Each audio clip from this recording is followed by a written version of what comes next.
I'm here, guys. I'm here. This is the latest I've ever been. Don't worry, I'm here. I'm alive. I'm here. I was a little late. I'm here. Switch scenes. A new fucking trailer came out. So we switched to full cam. Oh, let's open my camera. All right, we're here. There you go. How you guys doing? How is your beautiful day going? I got a trailer ready. I already got the trailer ready. Zero stalling, dude. I hope you guys are ready. He's here. I'm fucking pumped.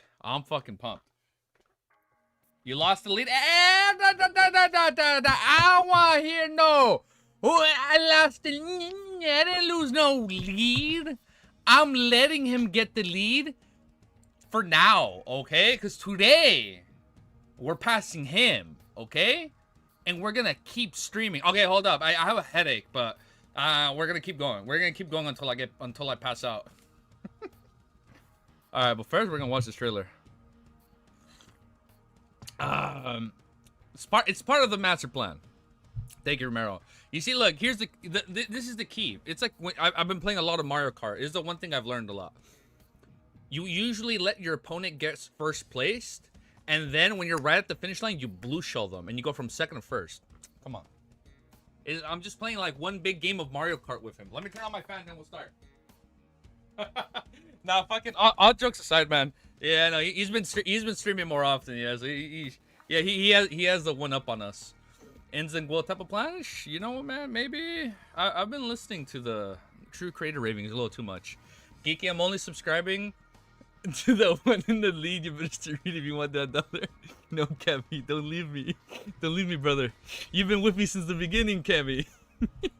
Have you been so easily swayed to the other side? Okay, now we'll continue. If he stalls, Wiz will get complacent, and then bam, easy hits him with point. Guido, you read my fucking mind, brother. How'd you know we're gonna do a 24-hour stream on Friday? Okay, maybe not 24 hours, but we're gonna stream as long as we can. Yeah, all right, here we go. Let's switch scenes. We're not gonna stall. All right, here we go. Just when we do finish a react, I'm gonna start uploading it. So we are gonna stall technically for 10 minutes as the video uploads, but then we'll go right back into it. And then while the video's uploading, I'm gonna delete old reacts and make space. But here we go. Let's switch scenes and let's get this bad boy. Gotta make dude. Of course we're gonna make. Who do you think I am, bro? You think I let him hit 600 without me having the plan to get to 700 before him? Come on, guys. Come on. Lock in. Yeah, chat. Lock in. Here we go. Lock fucking in, dude. All right, hold up. PC? Wait, I hit consoles. Wrong scene. All right, here we go, dude. What Audrey cosplay? We're here to react to a new character trailer. What do you mean, Romero?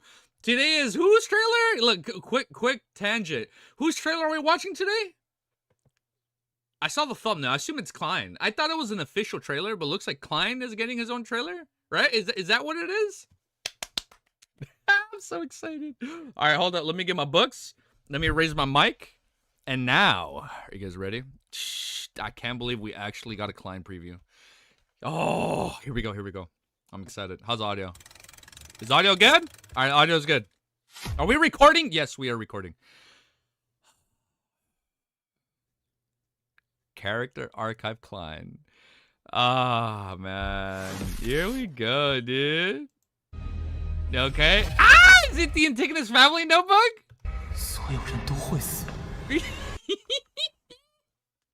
Yeah, this is so good. Okay. Oh, wait. What is this music? Oh, the quill. His room. The full card. Backlit. Why is he crying? Who died? Ah! The first cloud fight! Ah, it's a harbor fight! Megusi!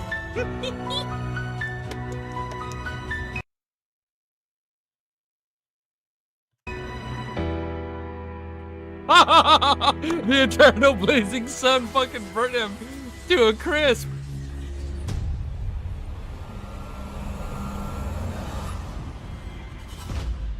What the fuck was that, dude?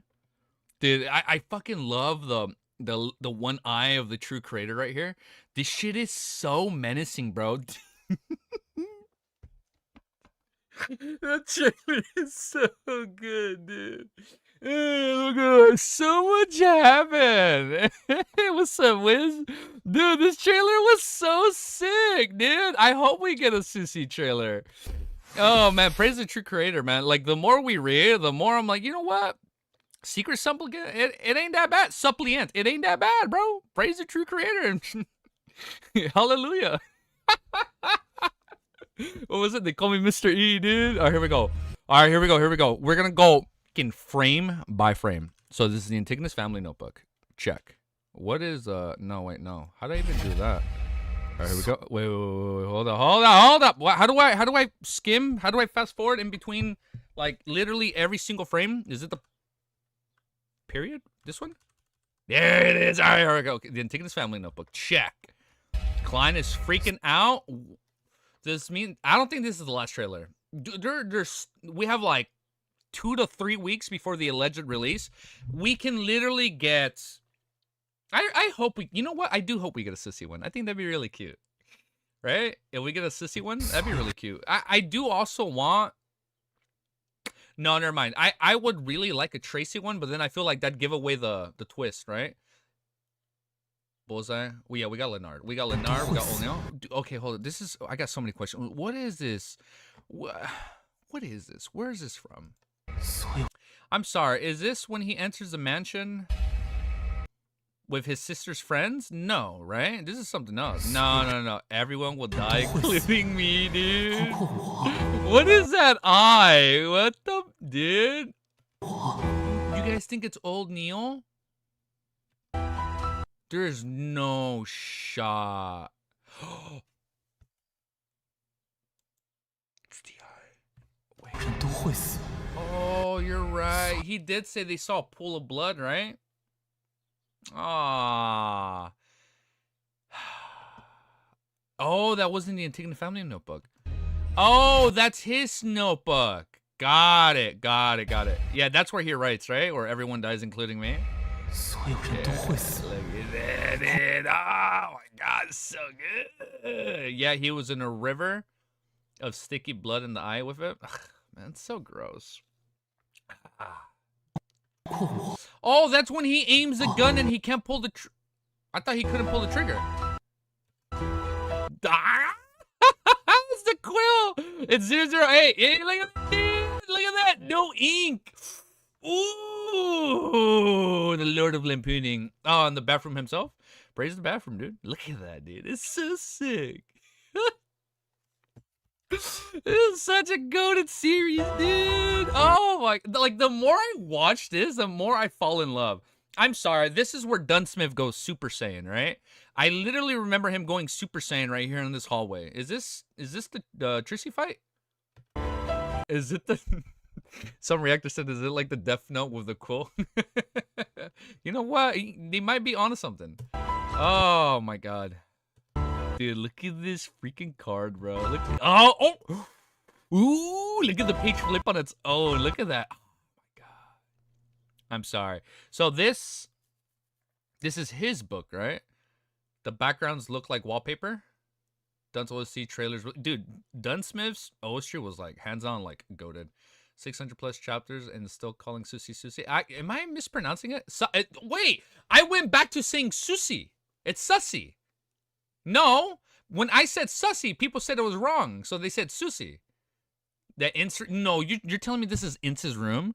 So, wait, hold up. The house has a red chimney. What? I think, yeah. You know what? You guys are probably right. Holy shit. Yeah. This is probably where Ince is hiding. He had red chimneys. I mean, if you have red chimneys, might as well have a broken red painted wall. Look at that. Yeah. Wait, hold up. Can we actually see the quill? I don't see a quill. Never mind. Dude, that's such a cool card. Look at so this is the official full card from the Dunkor, right? Yeah.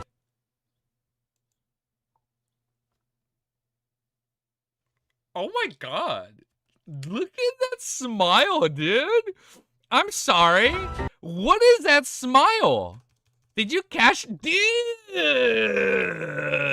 Susie? Susie? Sussy? Not Sussy. Susie. Sussy. Sussy. 600 chapters. Volume 3, and I'm still saying it wrong. Dude, look at this shit, dude. Look at this shit, dude. Look at that fucking clown smile. She ain't sus? Oh yeah, she ain't sus. Never. Look at this dude, though. Bro! Look at that. Look at them teasing him becoming the clown. Look at that. Susie? Wow. Look at Backland.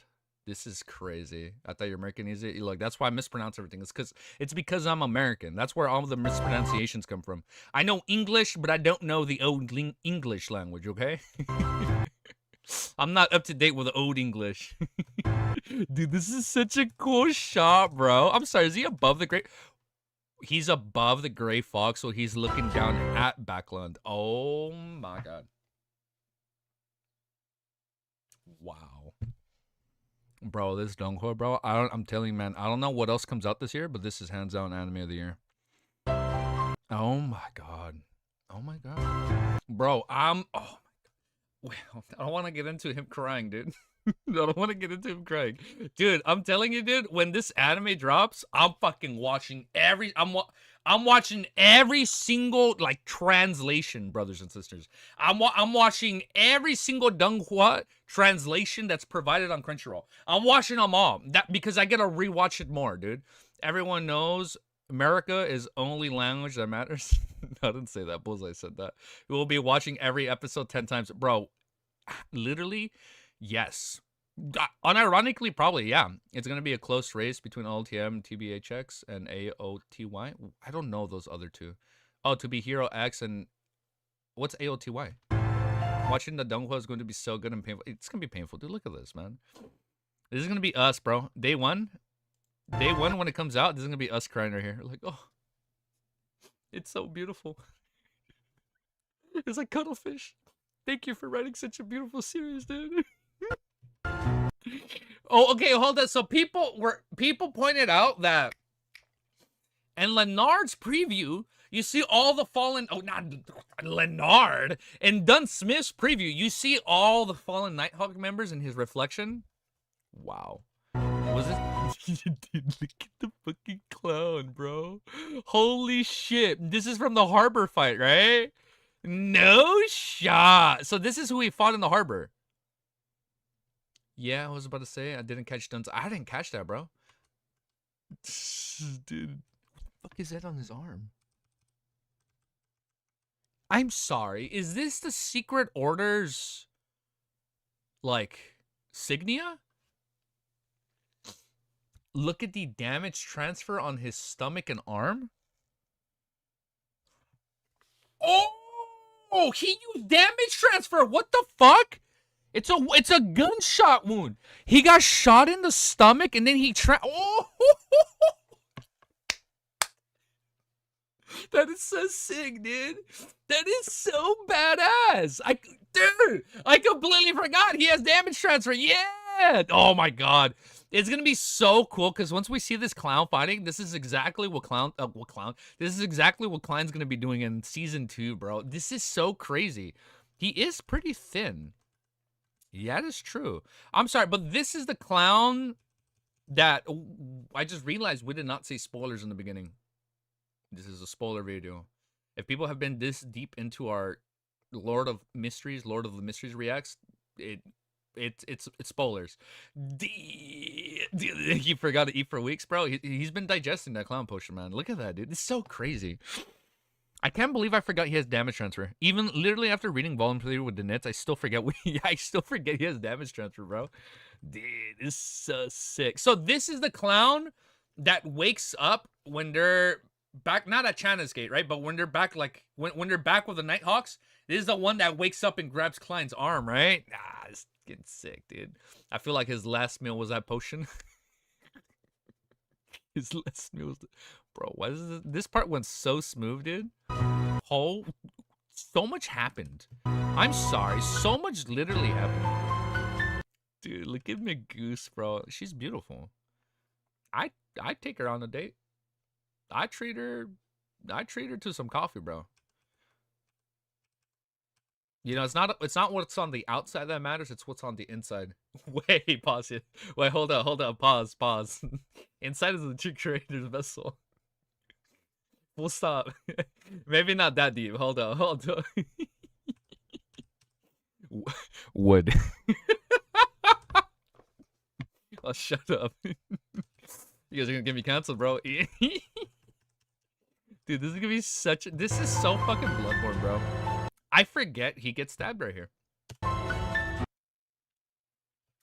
So they're gonna bust literally a Fire Emblem Awakening. Like we literally start with the ending of the game where you see like fucking Crom, and you're like, and then you're like, who fucking killed who? And then like you gotta go through the whole anime or the whole Dongwut to find out what happened. Easy as a true believer in the Lord now. Hey.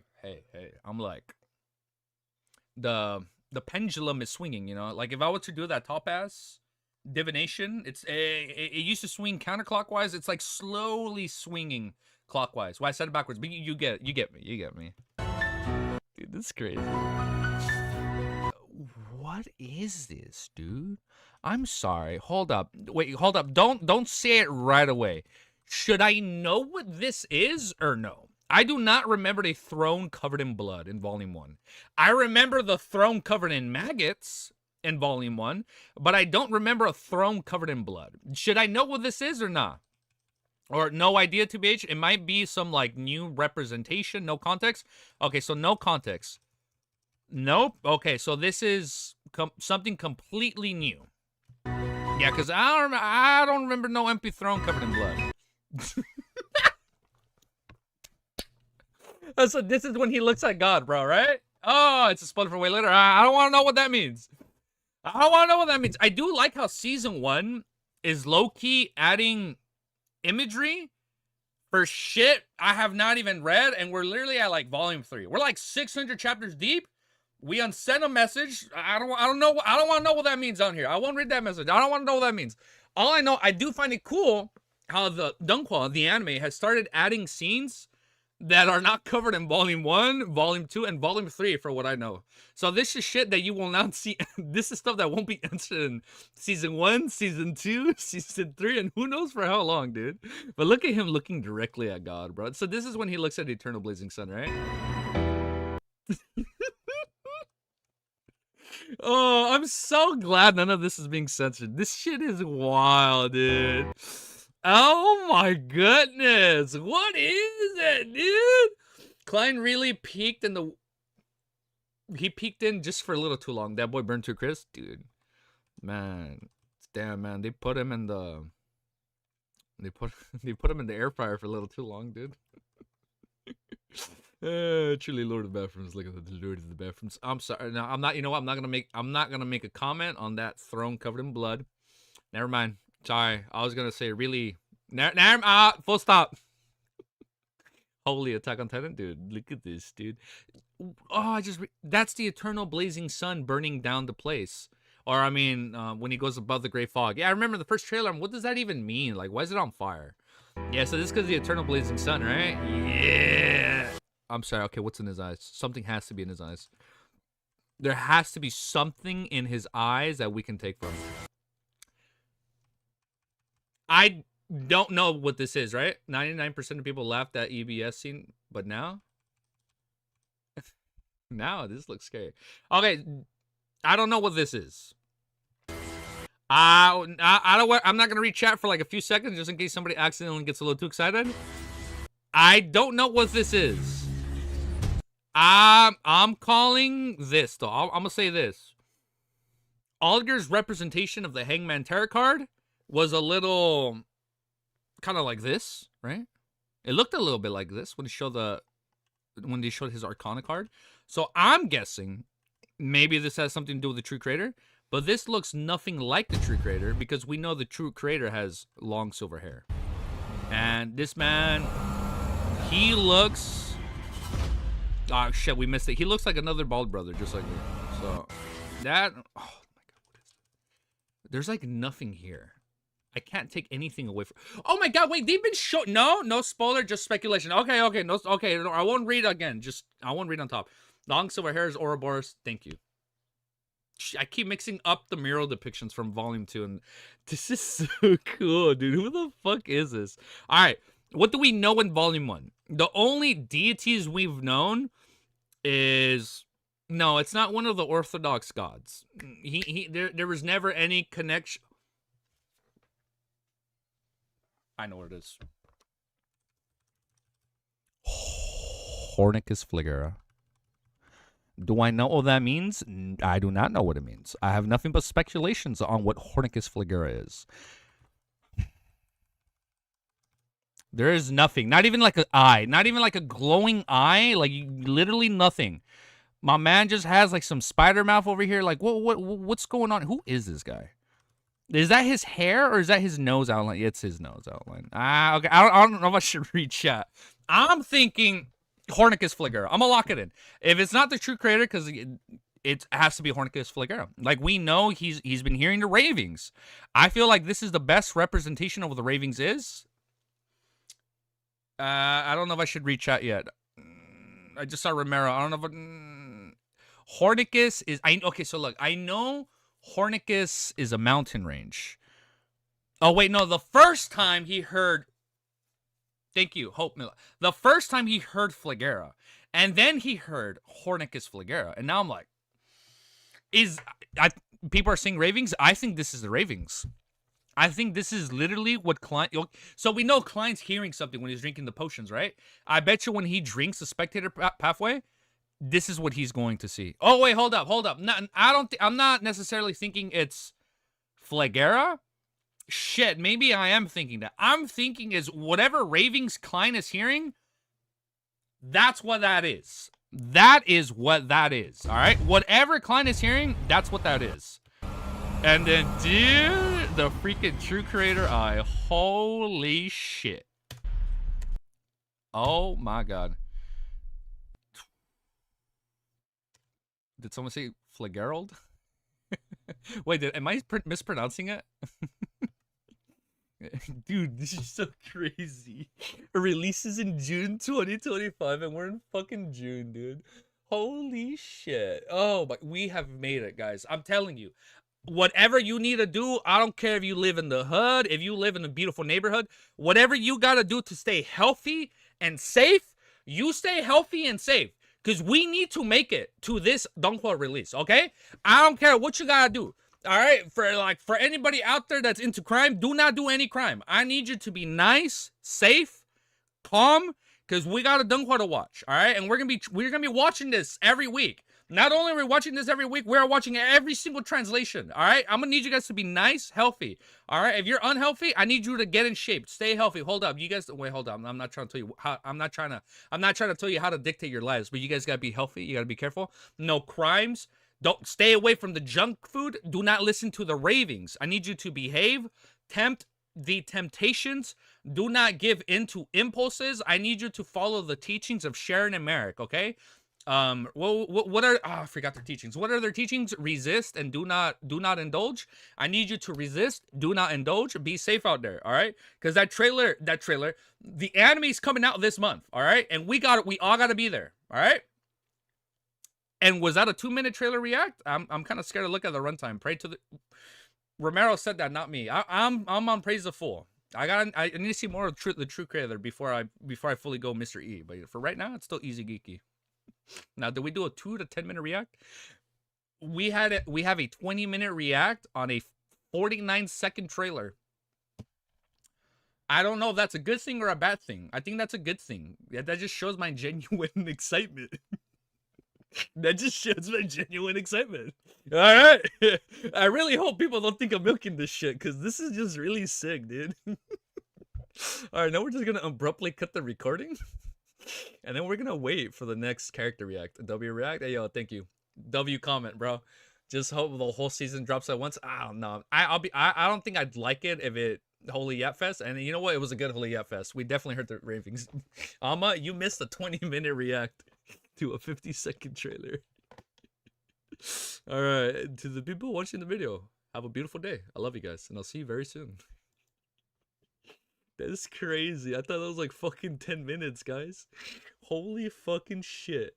All right, hold up. Now, before we keep reading this season, Dude, that's crazy. I thought I was like fucking 5-10 minutes, bro.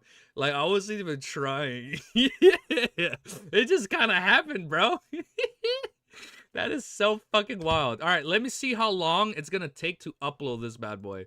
That is crazy. Nah, it's all right. I'll upload it. I'll upload it after stream. It's okay. I'll just do it after stream. Now, just give me 5 minutes. Let me check my memory space. That is crazy. I can't. We have 171 gigs. I can still upload today's React, and then as everything is uploading, I'm gonna go back and I'm gonna delete all the old Reacts. I think the only Reacts I'm gonna keep are like, I have the Harbor fight, Old Neil's death. I think I'm gonna keep like the Goose fight or like any crazy things in Volume 1, and then for Volume 2, I'm only gonna keep like the beginning and stuff. I think it'll be good. There is another exclusive.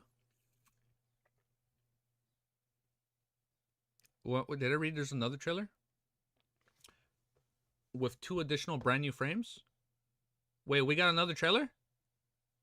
I just need that final trailer. Wait, hold up. Are you like, as Munywa says, there's a Dutton trailer? General trailer. There's another trailer? 2 scenes and some Hermes?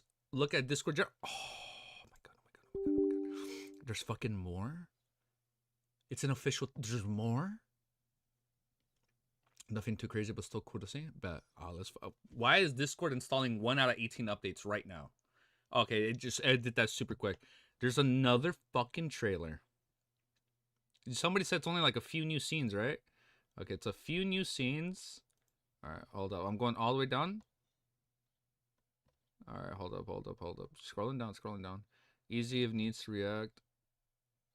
If Easy needs to react to the Chinese TikTok version of the preview, here's my attempt at a sub. Whoa. Okay, whoa. Okay, here we go. Hold up. There's fucking more. All right. Damn, man. You guys came in clutch. Holy shit. So we got more. Very little but cool preview edit. Typing. Okay, here we go. All right, let's see. All right, hold up. Okay, so we got more. Thank you. So this was Wind Valley's translation, right? Yeah, Wind Valley. Wind Valley, the Demoness. Yeah. Hey, we're on our Demoness arc. All right, let's go, dude. Now another 20. No, it's not gonna be a 20-minute. This one is gonna be the 2-minute react. This one is definitely gonna be the 2-minute react. Watch, check this out. Okay, this is already cool. Wow, hold up, this is really loud. Hold up. This is already like super loud. Yeah, this music is sick, dude. All right. Oh, you can refer to me as Mr. This is so cool. Wait, I'm not even reading. There's so much going on. Bro, this music goes so hard. What the fuck? 3 hours of analysis coming right up. I got you guys. Oh, that was wait, hold up. That was a new frame, right? This is such a cool fight. This is such a cool ass fight. This is Ancient Hermes? Nope. Oh my god, this is so. That's not new? That's new. That is new. Everyone will die, including me. At least this anime. Oh, this is the final preview. Bro, I'm sorry, hold up. Before I play it, I know you guys are saying don't pause. If we're showing everybody, I think that was the final trailer. I think that was the final character trailer. If, like, we're doing a compilation of everybody, this is the final character trailer. I don't think we're gonna get anything. Oh, whoa, that was new. Oh, that was new. The fuck was that? That was new. This is new. This part right here, the one Klein looking at you and him making ancient table in Grey Fog. Wow, they're showing more of the Magoose fight. Yo, we probably won't get anything new. I think this is it. The fact that they're doing a compilation of everybody, it's over.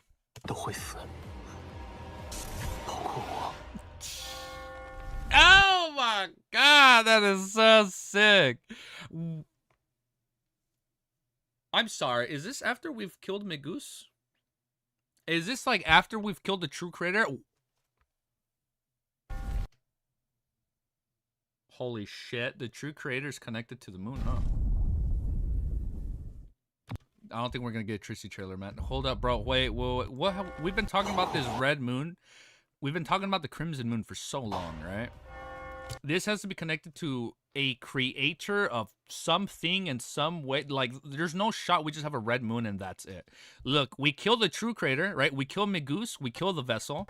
And then look, instantly, the moon, it gets unlit. Look how bright red it was. Look at how low the fucking red moon was. I don't even want to. You get somebody unsend a message. I don't even want to look at chat. There actually has to be some connection. Ain't no shot you have such a crazy, beautiful, majestic red moon hovering perfectly over the cathedral, and then the second, like, Migoose dies, gets killed, the true creator's, like, seed is, like, killed and eviscerated off this planet. All that, I just spit on my screen. All that happens, and then, like, the moon just gets unlit. Come on, bro. Wait, was that like a blood moon? Is that what that was supposed to be? Like a full red blood moon? Please, someone get him out. I don't know. Hold up. Oh, good chef. Oh, God, the chef broke into the kitchen. All right, I think that's it. That was sick. Oh, my God, dude. And then they've already confirmed Volume 2. Oh, this is so fucking good, dude. I can't believe Volume 2's already been confirmed. I can't believe we're getting Faceless. Dude, just imagine, bro, how crazy those fights are going to be. Just imagine, bro. Just imagine that. Volume 1 is going to be goated. It's going to be such an amazing Season 1. And then Season 2 is just going to get better. And I know because we talked with Wiz. We did talk about, like... Dude, man, no comment, man. But I saw that first episode of Beginning After the End. I'm like, man. Why? I was like, why? And I just reread it. I just reread book 1. And I'm like... the Mon one, not the actual book. I'm like, well, not this anime, bro. This stuff is gonna be sick, dude. Oh my God. Oh, it's gonna be so good. Can't wait for the volley dunk. Oh, we're gonna be crying. Everybody's gonna have to have a box of tissues ready when this comes out, man. Because it's gonna be heart, and it's gonna be heart wrenching to watch, dude. It's gonna be so bad. All right, now we can read. Hopefully, we didn't stop. We've been live for 30 minutes. F for T-Bait, man. For reals. Yeah, dude. It's like, oh man. I saw episode 1. I'm like, what the fuck did you guys do? I looked at the studio's track history. They've worked on like one thing. Like, they were a fairly new studio. That was about 2-minute react. 20 minutes and 2 minutes. Once we snippet that part, it was a 22-minute react. Oh shit. T-Bait died so Elotim could be peak. Hey, you know what? That was a worthy sacrifice. Wait. I would still love for there to be like a beginning after the end Brotherhood adaptation in like 9 years or something. Like, kind of like how Full Metal had one. But let me get the chapter ready. That was so good. That TikTok edit or whatever that shit was, bro, the music was crazy. That shit, it was amazing. All right, let me get chat ready. Holy shit, there's like 60 of you guys here, man. Thank you guys for popping in. Are you guys here to tune into the race? You guys ready? Because this is where we're passing Wiz, man. Look. I'm putting my phone on Do Not Disturb, all right? Someone's going to get mad, but you know what? It's for a good cause. I'm going to take the bullet for you guys, okay? I'm a damage transfer this bitch to you guys. When the miss is like, why are you ignoring me? I'm like, damage trap there. They'll be like, chat, come in. Easy Kiki and Wiz, if you're still here, did you guys and everyone else submit your LOTM submission to deadline? No. Yes, Hope, I am. I'm gonna pass him. I'm passing him this weekend. By the time Sunday is over, I'm gonna be 100 chapters ahead of him. I'm not gonna get in. I thought about it. I'm not gonna get in. Recorded right now? No, I'm not gonna get in. It's like I never even planned it. It's the submissions end already. I think it probably ended then because it was on the 10th. It's already like 4 p.m. Like 4 to 6 p.m. Wasn't it yesterday 15th the deadline? Ooh, that's not good. Yeah, I thought the deadline was on the 18th, man. Shit. Fuck. Yo, they Wiz submit one? Sorry, they want to you're not the only one procrastinating. 25 chapters per day all week long. Buckle up. 100th. I'm on voice channel with Riz right now. What do you want to convey to your enemy? Nothing, man. I love him. Mad respect. Nah, man, all jokes aside. All jokes aside, I am gonna pass him this week, though. I'm getting too competitive in this shit, dude. All right, hold up. Let me open up my notes. Okay, we'll say that. Nothing but respect. Nothing but respect and admiration. No comment. No comment. No comment. All right. 1, 2, 3. Let me lower this. Let me lower this. All right, hold up. I'm minimizing all this bad boy. Okay, we're good. We're beautiful. Okay, we're gonna get our awesome intro out the way. We have enough space. We're gonna get the music up and ready. Wait, this is not the music I'm supposed to be playing. Let's just play some Elden Ring music today. You know, you guys feeling Elden Ring? Let's listen to some Elden Ring. We're just gonna play some Elden Ring ambience in the background today. We're gonna play some Shadow of Erdtree ambience music. We're gonna see how we feel with this. You guys let me know. It's gonna be really low. Dude, like you can't even hear their fucking music. That's crazy. Okay. I think Elden Ring's such a W. It's such a fucking good game, man. I actually want to replay it. Such a good game. All right, but let's keep reading. I'm gonna turn the volume really high up, and then I'm gonna turn it up for you guys. It just the ambient music is so on and off. Sometimes you don't hear shit, and sometimes you do hear it. But chapter 605. Are you guys ready? Today, we bring you bad news. Our competitor, Anime Wiz, has passed us in the race. But you know what? We've been playing a lot of Mario Kart recently. If there's one thing I've learned, you stay in second place, and right before the finish line, you hit him with the blue shell. So that's what we're doing right now. We're just holding back the blue shell, and we're going to time it just right. It's okay, Romero. Let him think that. That's what we want him to believe. Get the popcorn ready, all right? You're gonna wanna clip this, ship it, send it, save it. You're gonna clip this one. We're gonna keep this one in the oven for a real long time. And right when you think he's gonna win, big blue show. We're gonna blue show him first place. 200 CCC. Oh shit, he's here. Bring him, motherfucker. No, I'm joking. I love you, bro. Shit, I said a bad word a minute into the react. I think we're okay. It wasn't that clear, so I don't think YouTube picked it up. But we're gonna read. Today we're reading Volume 3, Chapter 605, called Judgment. All right, hold up. Oh, all right. Hey, I'm telling you, what's the story? The turtle versus would not see pregnant woman. I don't want to see pregnant woman for a little bit right now. The pregnant women are on indefinite hiatus. I don't even want to see fat people for the time being. Hold up, I know fat is an offensive word. I don't even want to see somebody that's slightly overweight for like the next 100 chapters, because you don't know, like maybe all the fat inside that, like the fat turns into like something, like some crazy ass entity. I don't want to see it. I don't want to see it right now. This shit is super fucking triggering. All right, copy paste and let's keep reading.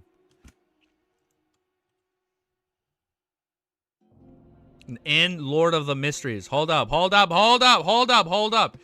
Lord of the Mysteries, guys. Hold up. In Lord of the Mysteries. Alright. Oh my god, the Apocryphy member. Oh shit, wait. Darkwill, dude. No. You passed me on chapters. I post a clip on Reddit. Yo, Gatley. It's over. Yo, hold the fuck up, dude. Darkwill is overweight and I'm starting to like that guy. Fuck, he's dead, dude. Nah, yeah, he's dead. He's fucking dead, dude. Ah, dude, it's over. Darkwill, he's not pregnant, but he's a little overweight. He ain't gonna make it out. I already know it. Cuttlefish is like, he's a little overweight. Let me use him. And then like, oh, the dice rolls on the one. He's cooked. Yeah, he's cooked. All right, let's see how cooked Darkwill is. Upon hearing German Sparrow, Darkwill's first reaction was to reveal... Wait, let me get my books under here. Raise my mic a little bit. Let's reread that again. Upon hearing German Sparrow, Darkwill's first reaction was to reveal everything about the strange die. He wanted this adventure that had helped spend huge sums of money to grasp the problem at its roots so as to effectively ensure his personal safety.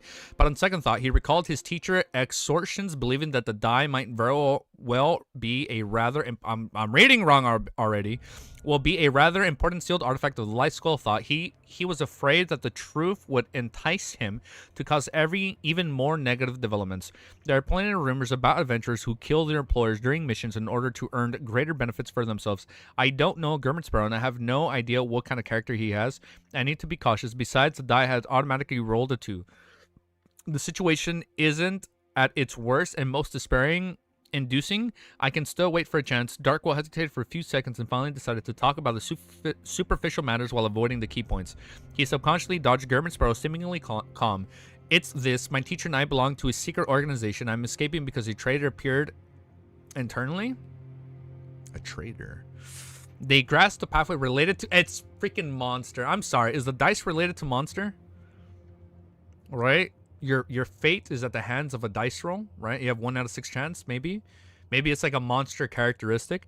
They grasp the pathway related to fate and can make them some sufficiently lucky and their target unlucky.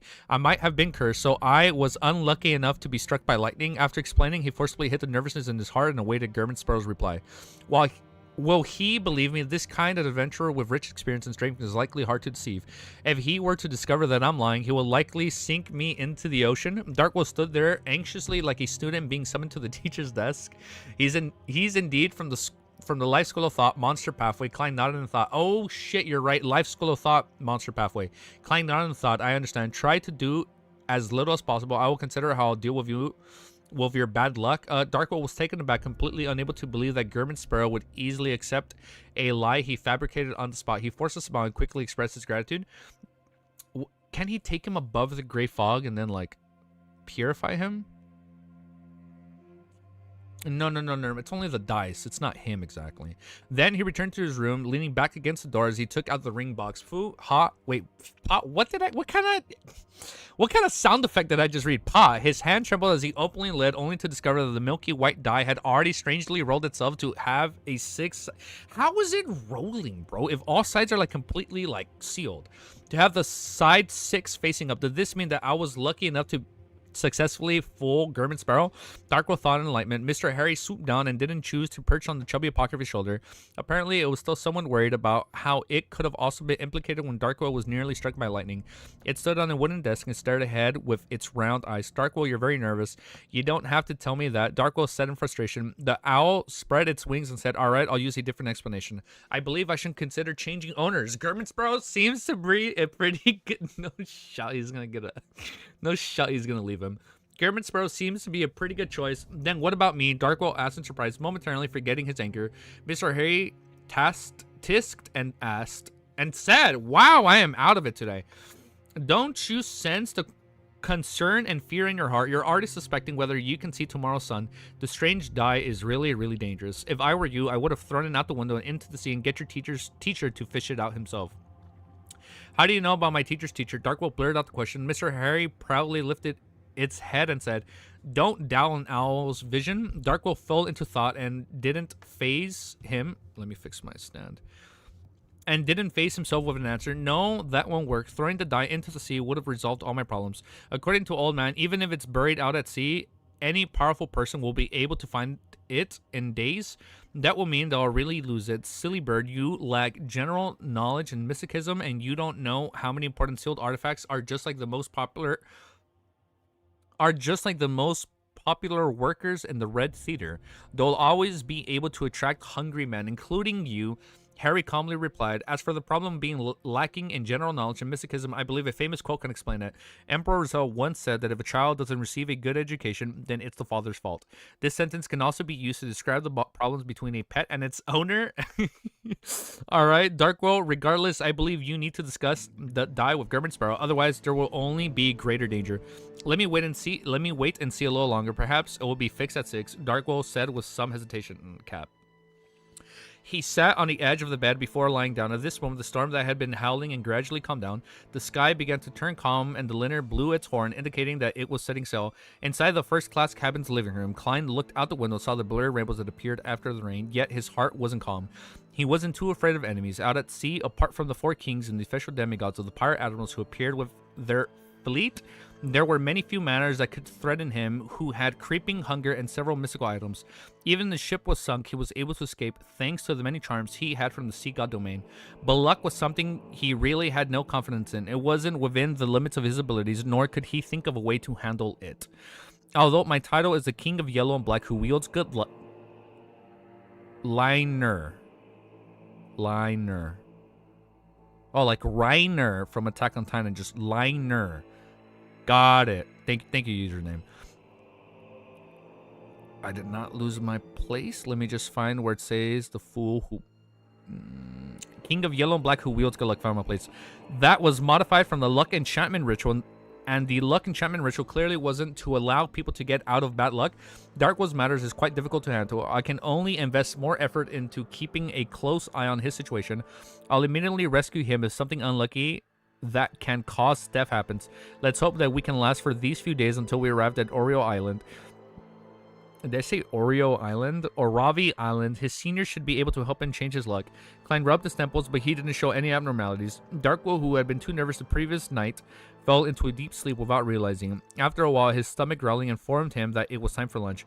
He tried hard to open his eyes, but he felt as though an invisible person was pressing down on him, making it impossible for him to move. There's no shot, bro. Like, his teacher's teacher has to be like a high sequence individual from the monster pathway that's going to be able to fix his luck. Oh, wait. There's a convo. Oh, in case there's spoilers. Yeah. Hold up. Spoiler convos. Yeah, careful, guys. He felt the back of his head swelling with a sharp pain. He felt like his breathing became more and more difficult as his heart raced at an abnormal pace. Don't tell me that I'm going to experience a sudden death in my dreams. Dark will struggle with all his might, but he failed to wake up. He became weaker and weaker with time. At this moment, his mouth was opened up by a sharp object as an ice-cold liquid was poured in. This liquid also flowed down in his face, wetting his chin and neck. Darkwill's body recovered as he finally managed to open his eyes. He saw two bright, round, gold-like eyes nearly slamming into his head. Rearing a Beyonder pet can be quite effective sometimes. Darkwill first felt wistful before he rapidly sat up and took out the ring box. Inside the die, he rolled to another point. 1 point. So, isn't one like you die? So unlucky that I almost died in my sleep. No, I don't think it's that simple. It seems to magnify certain probabilities, such as the chances of being hit by lightning or the chances of experiencing sudden death while asleep. No, that this can't carry on. If this continues, I'll definitely die. Darkwill thought in his stare. So he rolled a 1, which... So a 1 won't necessarily kill you. You just have a higher likely or higher probability. I'll definitely die. Darkwill thought in hysteria. Horror quickly overwhelmed his thought as he spurred his hands to hold on the ring box and rushed to the door. Perhaps the result of nearly suffering a sudden death, he was lacking in strength. He could hardly twist the handle. Help, help, Mr. Harry screamed sharply. Bang. The door opened, slamming in Darkwill's head. If Klein hadn't controlled his strength, the chubby apocryphy's head probably would have cracked open with blood spewing out everywhere. Without even rubbing his bruise, Darkwill frantically shouted, "It's time. It's this. It's the die that gives me bad luck. When it's at 1 point, I'll fail at everything I do." He already decided to inform Sparrow the whole truth as he looked forward to the powerful adventure, giving him some effective suggestions. It didn't limit the possibility of him killing him out of greed, but he had weighed the matter. If he had to make a choice, he definitely chose the one, which wasn't terrible. Telling Sparrow might lead to death, but not telling him would spell certain death. Okay, this choice was no longer something that needed consideration. I don't care if I die, if the die is lost. My life is more important. Good for him. Darkwill thought with righteous indignation. Then he saw a smile appear across Sparrow's mouth. "Thank you for your honor. The joke isn't too bad." It's not a joke. Darkwill looked down at the ring box and he doesn't believe him because he rolled a 1. Darkwill looked down at the ring box and saw that there were no changes to the blood red single point on the die. Could it be that even an explanation with plenty of logic will fail? The chubby apocryphy said he fell into despair. Dude, that is so wild. He actually doesn't believe him because he rolled a fucking 1. Klein's like, such a funny joke. Like, why would that be a sealed artifact? It's real. He's speaking the truth. Harry flapped his wings. Darkwill, who felt hope arise in him, heard Sparrow say in a deep voice, "Then why don't you throw it into the ocean?" With that said, Klein politely closed the door and returned to the living room. This fellow must be hiding a secret. I mustn't be fooled by such a clumsy excuse. Klein, no shot he actually believed that. No shot he didn't believe that. Klein sat in his chair and waited for Darkwill to describe the situation in detail. Darkwill sat down, depressed. He sat there motionless, afraid of encountering another failure. He didn't notice that the die had already switched its face again to a 3. Before lunch, Klein entered the washroom to clear out his digestive... That's another way for Sim he had to go poop. Before lunch, Klein entered the washroom to clean out his digestive system. It's such an etiquette way to say he had to go use the saw. After washing his hands, he went above the gray fog and passing, preparing to browse through the prayers of the sea god believers. Just as he sat at the high-backed chair of the fool, he suddenly recalled the many details as his eyes widened. How could I believe such a weak explanation? Why do I think that it's because of that die? In the past 2 events, it felt like my mind had been clouded. No, it's not that. Darkwell's explanation happened to match a certain theories of mine. Therefore, I instinctively believed it to be real and fake. Klein's eyes constricted as he thought about it. At that moment, he had already made the judgment. The die is indeed problematic. That was the end of the chapter. Oh shit, the next page was blank. All right. Chapter 606. Let's fucking keep going, bros. Zero stalling today. Zero stalling. We go until I pass out. Well, unless to the point where I'm about to pass out, they'd have to end stream and start uploading the videos. All right. 606. Let's click right here. Wait. 606. Chapter 606 is called Intimidation.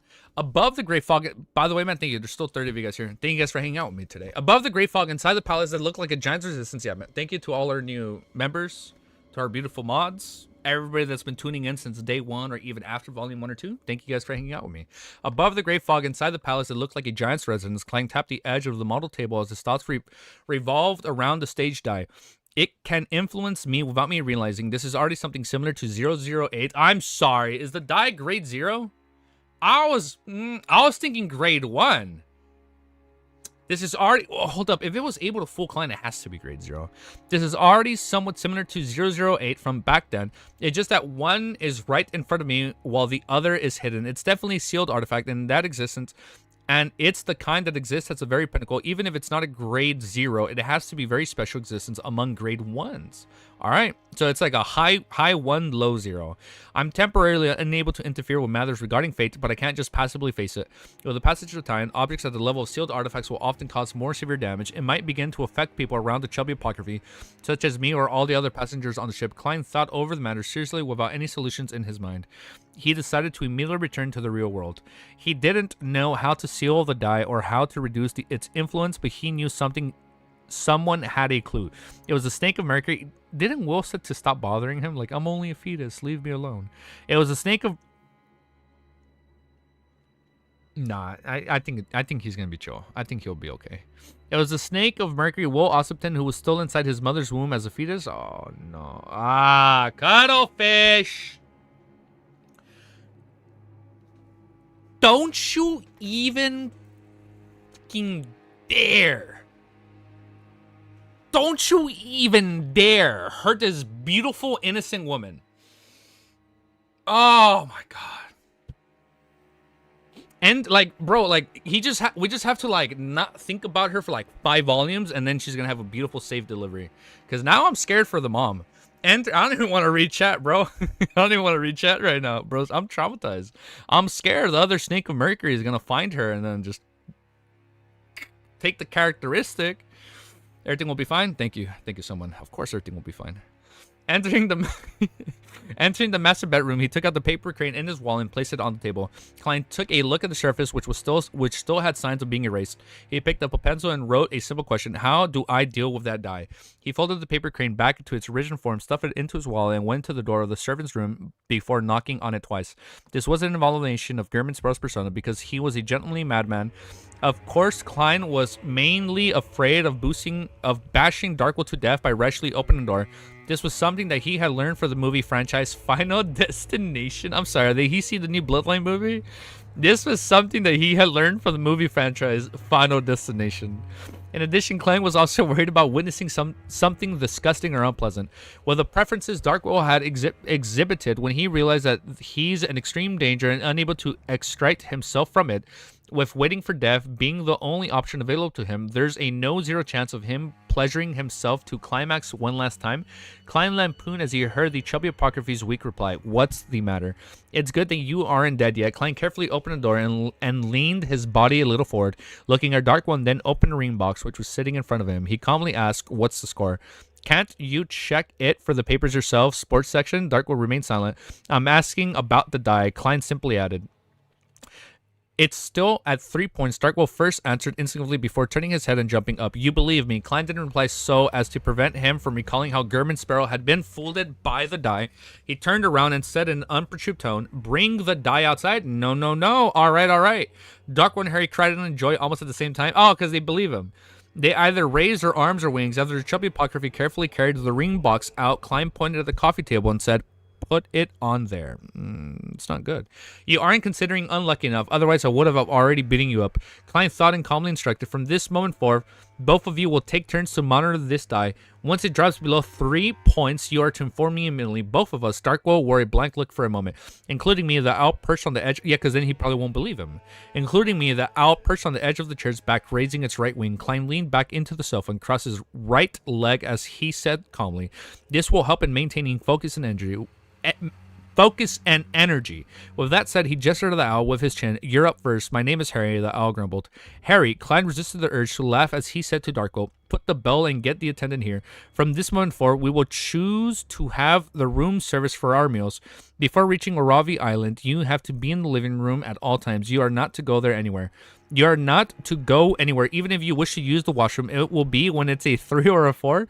If you really can't hold it, I'll give you a bucket." Upon hearing German Sparrow give instructions with regularity and thoroughness, Darkwolf calmed down a little at the time. He was no longer as horrified as before. The matter he was most worried about prior to this was that firstly, German Sparrow would be enticed by greed and choose to kill him for the die. Secondly, this somewhat crazy and cold adventurer might be frightened by the die, and that he would choose to terminate the mission and stop providing protection. And now German Sparrow didn't show any fear, and he even seemed very confident. Darkwolf secretly sighed in relief and thought, his performance was really professional. He isn't afraid at all. He can't even escape the influence of the die and accept my explanation. He lives up to his name of being the powerful venturer who easily haunted the Worm Tongue. He's definitely a powerhouse at the level of Pirate Admiral level. Darkwolf stood up and walked to the door and pulled a service bell. Just as he returned to the sofa, he heard Harry's sharp screech. "It has changed. It has changed to 2 points." Oh, that's not good. Truly the Lord of Bathrooms? No, they gotta hold it, bro. They can't even use the bathroom. Suddenly, Klein exerted strength in his legs as he rose up from the sofa without warning and rushed to Darkwolf's side. Bang! As a gunshot rang from outside, Klein pulled Darkwolf's arm, swung his arm back, and shook his wrist, throwing the chubby apocryphy to the side. At this point, in the wall opposite to... I'm sorry, that the neighbors have like a scuffle and then like they accidentally shot. At this point in the wall opposite to where Darkwolf was standing, there was a bullet hole. Did a sailor's gun misfire, or did the bullet ricochet when aiming at some seabird? That is crazy. Genuinely Final Destination. That die is literally Final Destination. Did a sailor's gun misfire? Did the bullet ricochet when aiming at some seabird or something? Regardless of the situation, the chances of that happening are very low. Yet Klein turned his head to the chubby apocryphy. "Are you injured?" Darkwolf shook his head with a lingering sense of fear. "I'm fine." In the time that followed, Klein resolved more than 10 accidents, one after another, and included sudden collapses of the chandelier in the room, a hammer dropped by slipping maintenance workers headed straight for Darkwolf's head, as well as Darkwolf's nearly dying from choking on fishbone. What the fuck, dude? It's like that one Supernatural episode where like fucking Dean literally chokes eating tacos. He gets like food poisoning or some shit like that. That's crazy. These didn't seem like anything serious, but for Klein to remain highly focused, it was inevitable for him to be exhausted. Thankfully, the die automatically rode to 4 points later, finally ending the hour, which was fraught with disasters. Wait, does it change every hour? Dude, I feel bad for him. This dude is literally living hog. Oh my god. Oh my god. He's like, it's like Groundhog Day, dude. No, I can't continue like this. Who knows if something will happen to me when I'm rescuing him. Klein sent away the captain, who came to apologize and said to Darkwolf, "I'll sleep for half an hour." He's like, "I'm sorry for the misfire. Both of you to watch the die. Immediately wake me up when there's a problem." The chubby apocryphy and the owl nodded like a hungry woodpecker. Leaning back in the sofa, Klein used his cognition to quickly fall asleep, hoping to receive a reply from Will Ossipton. When he woke up in his dream, he heaved a sigh of relief when he saw the pitch black, desolate plains. He followed the same old path and reached the depths of the black steeple and the protruded ground surrounded by the tarot. Oh, it's the got it with Will. And the protruded ground surrounded by the tarot cards. There were many new silvery lines that were densely written. Klein stopped walking and quickly read it. It's called the Die of Probability. That sounds like grade 0. Grade 1. It's a sealed artifact of... Okay, it's grade 0, highest level. It's a sealed artifact of the highest level in our school of thought. I believe it can reach the standard of a grade 0 sealed artifact. It controls the probability of everything. 1 point will maximize the probability of unfavorable matters occurring to the target. 2 points will raise the probability of unfavorable matters greatly. This doesn't mean that 2 points is safer than 1 point. This is because once the probability is high enough, any accident can happen. 3 points is to increase the probability of unfavorable matters. It's the opposite from 4, 5, and 6. Even for me, a being who can resist it to a certain extent is a rather dangerous sealed artifact. A demigod can be killed using it? What? I lost my place. No, I lied. But of course, it can also kill yourself. I know your contest with the dive probability is likely the equivalent to the battle between the god of save and load and the RNG gods. I don't understand that reference. Klein lampooned inwardly as he continued reading. The die probability has living characteristics. It always makes the wielder swing back and forth between having the good and the bad luck. If one isn't careful, it's possible to die from an accident. When it awakens to a certain degree, it will control the people and objects around the wielder, controlling the probability of their action. It's RNG. So I guess that's why Klein didn't believe in, because it also affected him. Although it hasn't been confirmed, I suspect that given enough time, it will be able to influence the entire world. What the fuck? Although it hasn't been confirmed, I suspect that given enough time, it will be able to influence the entire world, making every action of life be determined by its score. Of course, this is excluding deities for now. To put it simply, it's digesting the... Quo versus die, take your bets. I'm taking the die's bets, bro. It's digesting the world? Did I just read that? To put it simply, it's digesting the world. This is definitely at the level... This is like above a grade 0, right? I thought grade 0 was like domain over a city. How the fuck is this digesting the world, dude? This is definitely at the level of grade 0 sealed artifact. Extremely dangerous. How terrifying. Klein couldn't help but frown as he eagerly continued reading. To truly seal the die probability is rather complicated. To put it simply, it's to use a specific sealed artifact to isolate it from the spirit world, astral world, and the real world. What the fuck? You can give it a try, huh? I'll reveal my cards. I have long discovered that you can resist my prophetic senses. Perhaps you can use it to seal it. There's another way, but it can... Oh shit. Klein is the only one that can fucking seal this. You just throw it above the gray fog, and now you are connected to nothing. Perhaps you can seal it. There's another way, but it can only briefly reduce its influence. However, this should be enough to send the die of probability to the hands of someone who can seal it. The method is to use the fact that it has a living characteristic.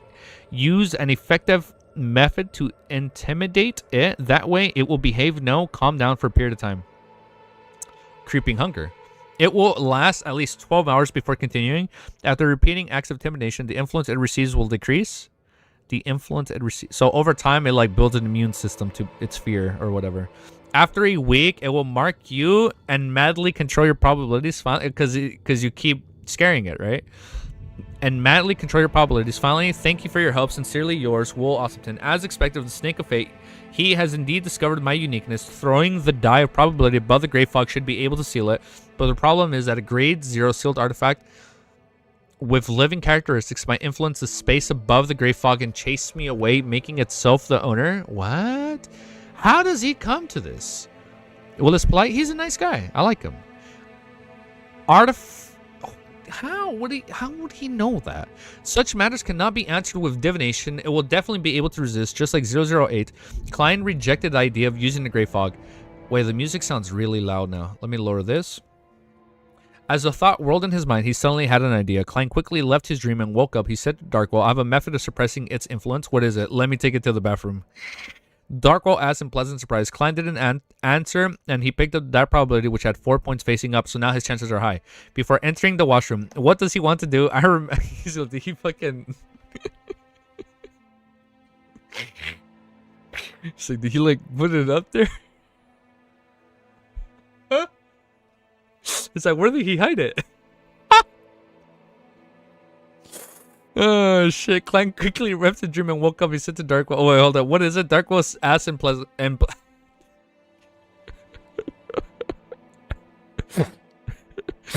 What does he want to do? I remember that in some folklore, the way they treat evil objects is to throw shit. Darkwa didn't wish to think further.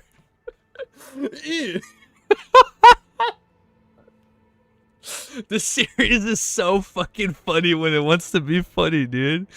Oh shit. After entering the washroom and locking the door, Klein immediately set up a ritual to summon himself. Oh shit. Following that, he went above the gray fog and brought out the iron cigar case.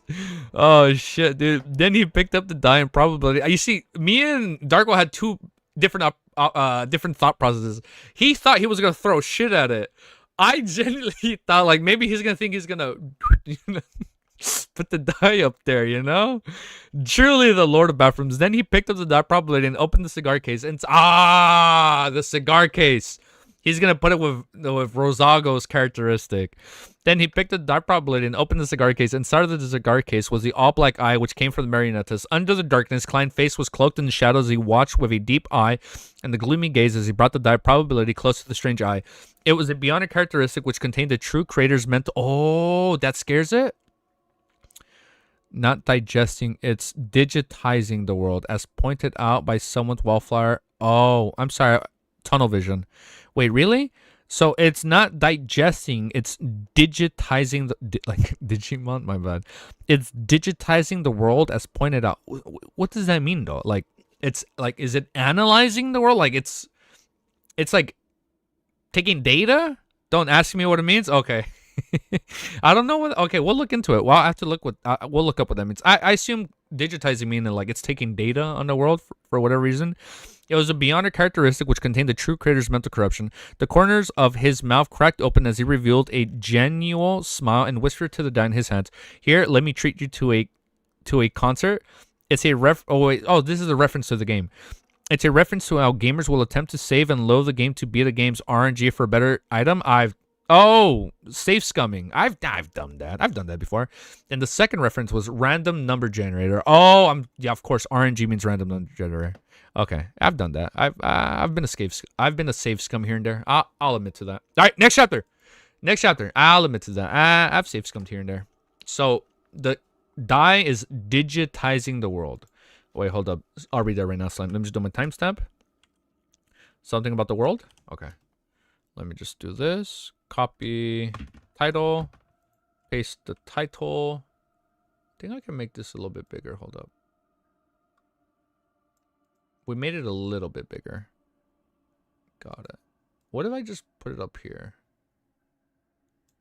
How does that look? Yeah, it's okay. No, I'll just put it back down here. Here, we'll just put it back. Fuck. I'm not trying to stall. Hold up. Let me just fix this. Oh, we unsent Slime's message. So it was that was a spoiler? No, it's okay then. The copper whistle, creeping hunger, and now the die. He has way too much shit, man. It's kind of scary. No lag for me. Right now on my end, it still says we're pretty good. At least on my end, it still says we're good.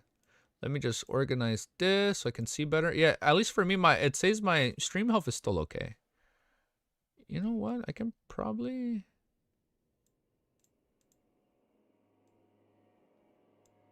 Hold up. I'm trying to throw my notes. Never mind. I'll keep my notes up here. No lag for me either. Okay. All right. So I guess we're good then. Might have been just like a slight lag. 607. Perfect. Timestamp is updated. Chapter 607 is called Discovering an Abnormality. The window of the washroom was very high, preventing sufficient sunlight from shining in. It could only barely dispel the darkness, making everything seem gloomy. Klein moved the die probability in his right hand to the all-black eye, and suddenly it shook. Then he threw the item into the other side of the washroom. The milky white die rolled a few times before finally stopping with 4 red dots pointing up. Klein held back his ubious smile and took a step to the side and picked up the die of probability again. He lowered his head and said in a gently manner, "You don't wish to listen to it?" Damn, what a fucking badass. You don't want to listen to the true creator? Let's do this. Give me an answer. 6 represents cooperation while everything else represents a rejection. Fucking Klein, dude. He's genuinely bullying the die. Well, because it has human characteristics, right? So it can respond. With that said, he threw the die probability and reached out to catch it. The milky white die fell straight down and rapidly rolled, showing 6 red dots like, I'll cooperate.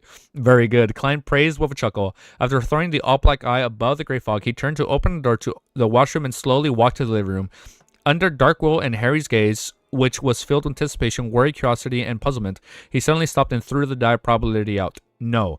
Darkwill and the Owl cried out at the same time and afraid that a score of 3 points and below would happen. And it's going to be landed at 2, right? The latest... it says 2? I thought it says 6. Shit, did I read... Oh, wait, hold up.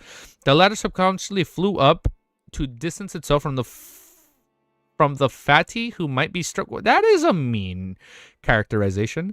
The ladder subconsciously flew up to the distance to... So, Harry flew himself up to distance himself while from the fatty who might be strict from lightning. That is so mean. With a crisp tinkle, the milky white die rolled on the coffee table several times before fixing itself at 2 points.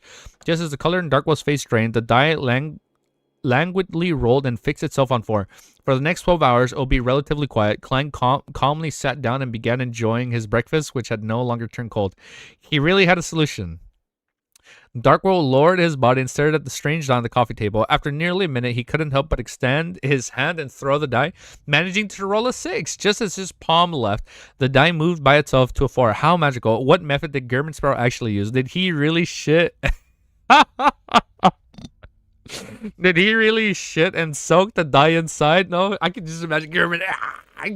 Yeah, you like that, bro? Yeah, that's so gross. Darkwell decided to accept the outcome and stop thinking of the reason. Otherwise, he suspected that he would end up vomiting. Oh, hold up. The Elden Ring theme song should not be played right now. Let's wait. That song goes a little too hard. How magical. What method did German Sparrow actually use? Oh, I just read this. He stopped himself from thinking of the reason. Otherwise, he suspected that he would end up vomiting. The music is way too loud now. Looking up at German Sparrow, who was calmly spreading butter on his bread, Darkwell suddenly felt that with just a promise of 1,000 pounds to hire a bodyguard at this level was extremely worth it. Worth it. He can definitely be ranked at the same level as a pirate admiral. If a tycoon were to encounter a situation like mine, they wouldn't hesitate to hire him with half of their wealth. Thankfully, I only pay 300 pounds. The rest will be borne by teacher and the others. Darkwell felt relieved when he realized that he didn't need to worry about the die and randomly rolled for the next 12 hours. He couldn't help but stand up and stretch his back. Oh, now he's feeling a little too confident.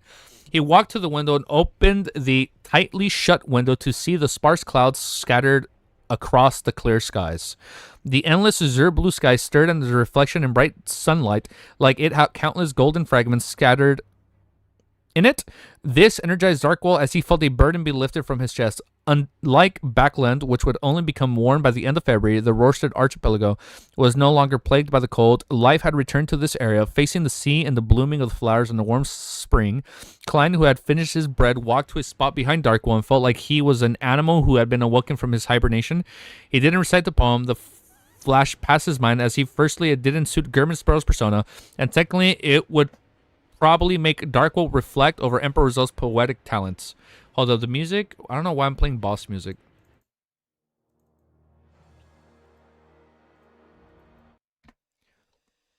I'll take it from the top.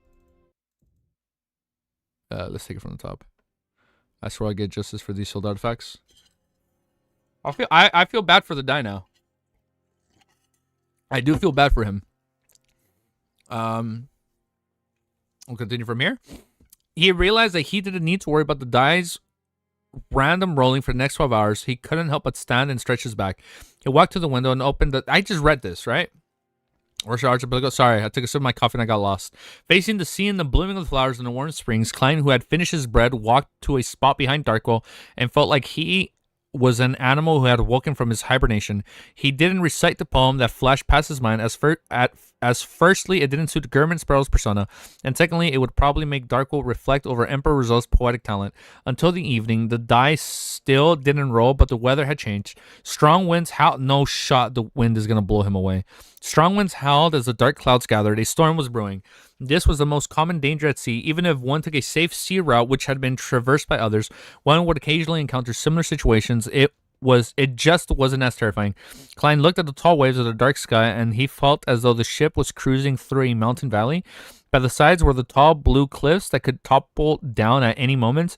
That's crazy, dude. That's some huge waves, bro. The intense pressure made a mid-sequence beyonder like him feel repressed. He even wished to pray to the god, hoping he's gonna pray to himself. He even wished to pray to God, hoping that the liner would cruise through the storm safely. It's no wonder sailor pirates and merchants who live on the sea for extended periods of time can't help but respect the Lord of Storms. They would more or less believe in him, Klein sighed in silence. Although he didn't believe the storms that wasn't that powerful could bury a liner which was powered by both sails and steam engines. He still attached caution to the matter by praying to his alternative identity, sea god Calvatua. He was afraid that the dire probability would suddenly go crazy during the storm and roll a one, causing the ship to sink to the bottom. Oh shit, it probably could do that if it wanted to. Causing the ship to sink to the bottom of the sea. Therefore, he decided to make a preemptive precautions. Klein did believe Snake of Fate will also in judgment of the dire probability would be quiet for 12 hours after the first intimidation act, but this was without any additional conditions. He believed that it was more likely than the sealed artifact with a living characteristics would deal with the situation like a person instead of rules. Hence, he had to take precaution for any troubles it might cause. Stealing a glance at Darkwell and the Owl, who were looking at somewhat uneasy due to the storm, Klein calmly said, I'll take a nap. Continue watching and die. Take turns and do not relax. All right, watching German Sparrow enter the master bedroom, Darkwell walked to the side of the coffee table and sat down. As he stared at the die, he asked Harry, what thoughts do you have now? Harry flew and mumbled, why am I not a petrol? I don't know what that is. And the master bedroom, Klein went above the gray fog and summoned the sea god scepter from the junk pile. He held the scepter with his blue gems embedded at the top and quickly replied to his prayer. Klein didn't expend too much of his spirituality to calm the storm.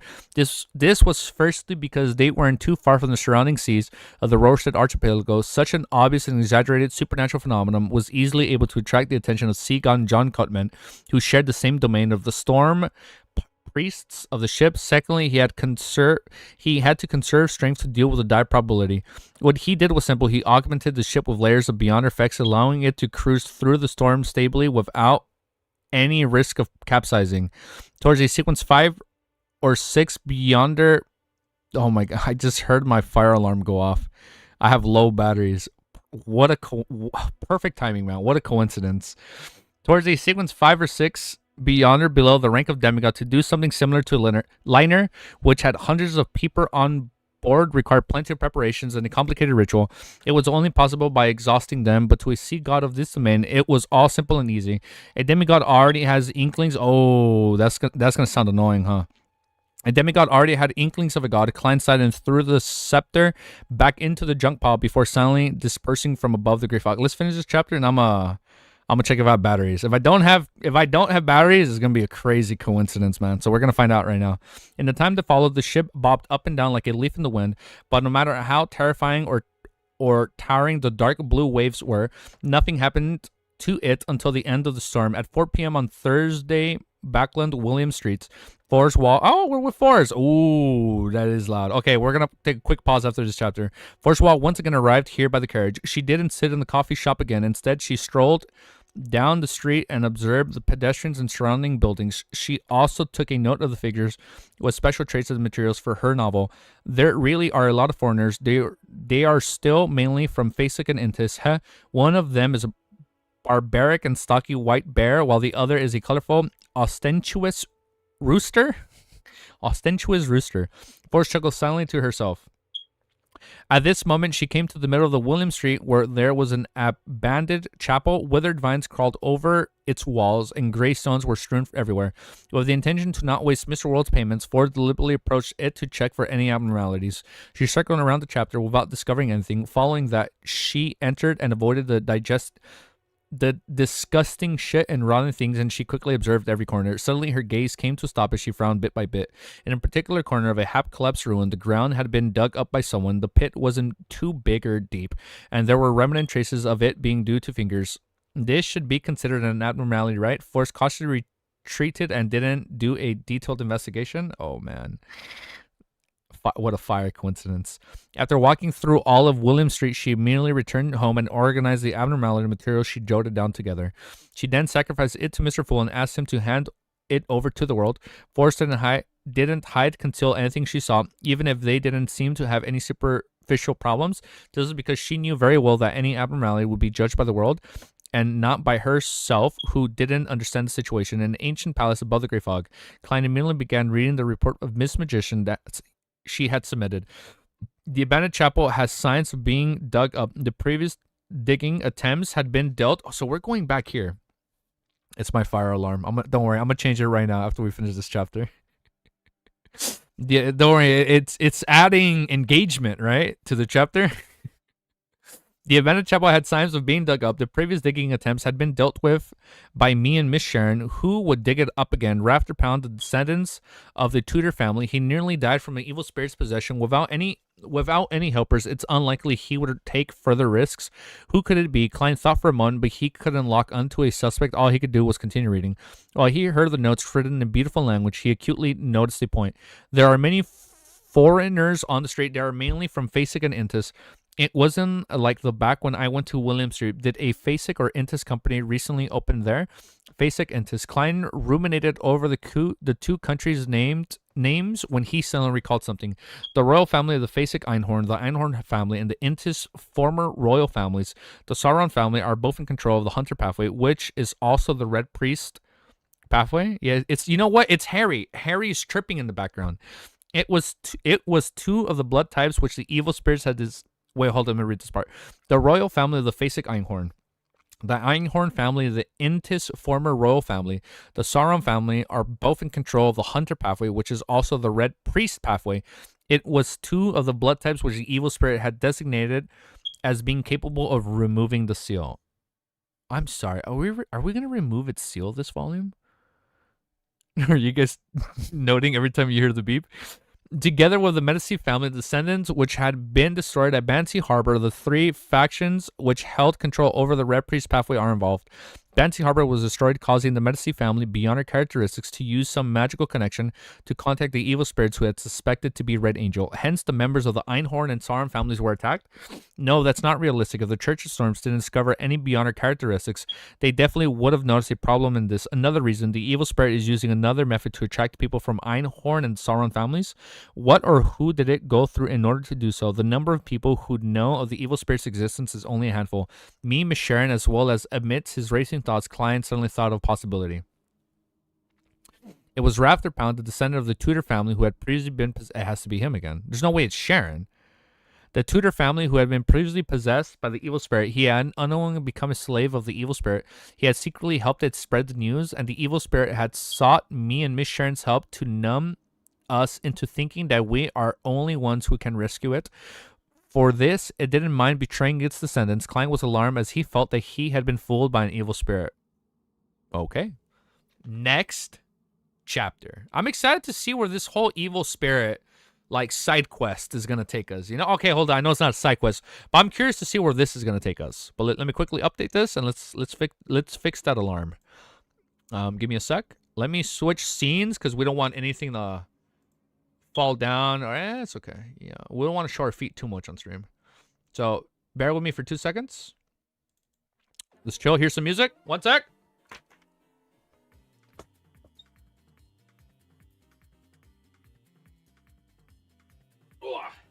Oh my god, almost. Alright, can you guys see me? No, you guys can't see me. Okay.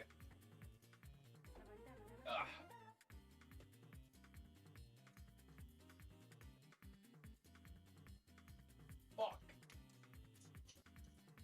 How the fuck do I...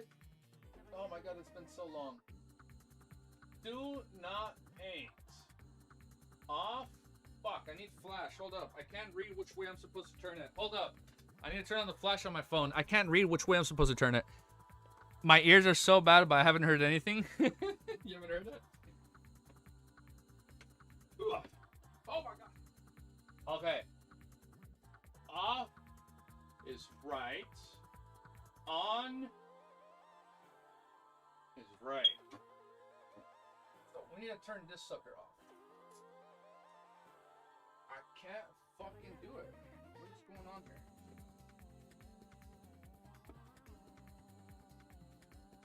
Oh, this is so sketchy. Why am I on top of my cabinet, bro? I'm a ball, dude. I'm just asking to fall.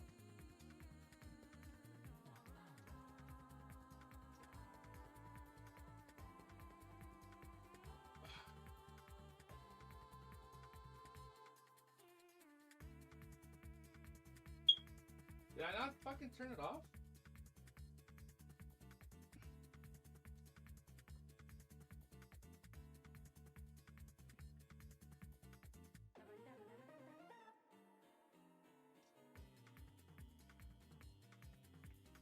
I'm fucking going crazy. I'm going crazy. This shit isn't working.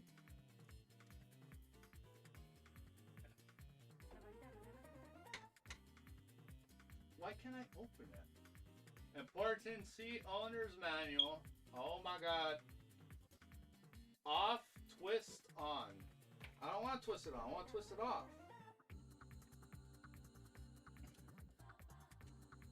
There you go.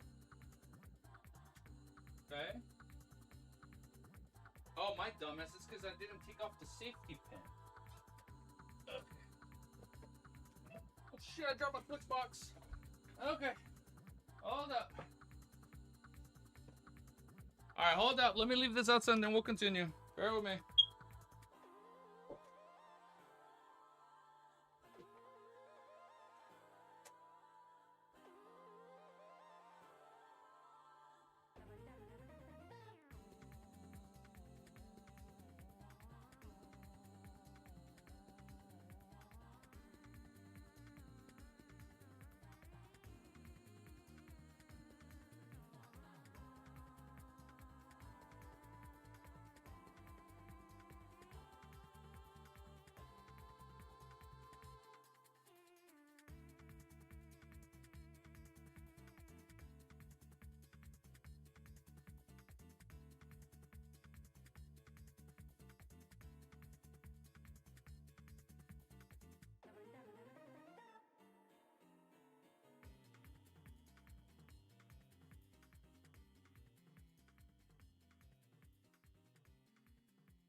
Alright, I'm back.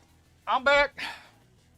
Alright, I don't got any batteries to replace it, so we'll just we'll do it off stream. I'll go buy batteries off stream. I don't got batteries. I don't have the square batteries. But we're good. Alright, but I'm back. When will he drop the trailer reaction videos? I reacted. I haven't uploaded it yet. I'll upload it when we end stream today. Welcome back. Gotta go now, guys. No, I'll probably upload it like like when we end stream. Now, what I need to know is what I need to know. Are we? Firebreaking will be resumed development. No, we don't want that to happen. Are we gonna get a new character trailer today? That's not confirmed, is it? I don't think that's been confirmed, right? That hasn't been confirmed. Oh, well, let's keep reading. Maybe? You? You what? Nothing confirmed? Okay. Well, let's keep reading. Found my place. I found my place. Alright, now we continue. Oh, I just realized my light is on that. I thought I had that off. I just realized that. 3 hours if it does? Bet. Alright. 2 hours. Well, we're still gonna be live for 2 hours. Bet. Alright. And then this is the plan. I'm a pretend to end stream, upload the videos, and then we're gonna keep streaming. And then our competitor is like, oh shit, he's live again. Oh fuck, I gotta keep up the pace. We're gonna be playing mind games, okay? We're gonna be playing mind games until the Dunkhold release. But this is between you and me, okay? We're playing mind games. Just gotta keep it a secret. Otherwise, we're gonna be rolling the dice, you know? I'm gonna test the luck of your loyalty here. How loyal? Please do not burn me out. No, it's okay. I feel like it's fun though. I feel like it's good sportsmanship, right? Knowing that there's somebody else reading it. I feel like it does motivate me to keep reading. I'll tell you that much. Like it motivates me to read more and like more at once. So I think it's fun. Let's see. Let me paste this. He's gonna be the lead for now. Just for now. For now. All right. Chapter 608. Is that Christina plushie behind you? You know it. Steins Gate. Hold up. Quick brag, Moon. I bought this sucker. Man, having this shit inverted is so weird. I bought this sucker in Akihabara, Japan. I went into the same radio tower that Okaben is looking up at. I forgot, like episode 3 or 4. I went inside that same radio tower. I found her plushie. I was like, I have to buy it. Like, ain't no shot I don't buy it. Here in Japan, here in Akihabara. Like, exactly where literally Steins Gate take place. I had to buy it. Like, I have more stuff back there. I haven't sorted everything out. But let's keep reading. Chapter 608 is called I just moved my camera. Did I move my camera? Are you guys okay? It's not funky, right? Fuck. No. Okay, it looks good. I thought I moved my camera. Plushie Japan. I'm jealous. Fuck. It was cool, dude. Bro. And then I bought so many fucking amiibos from Japan, just stuck over in the corner. My fucking backpack was just filled with plushies and fucking just the amiibos, dude. And then look, my Zelda. Hold up, I gotta flex. That Zelda figure from Tears of the Kingdom, I won that on a fucking crane game, in 4 tries, my guy. That figure was like $2, bro. If you go online, there's scalpers selling this bitch for like $60. I think I'm pointing to it. The Zelda one. Crazy, bro. It was so, yes. Lab member number 13. Well, hello. Look who it is. All right, now we keep reading, though. Yes, dude, I want to rewatch Steins Gate, man. It's such a good series.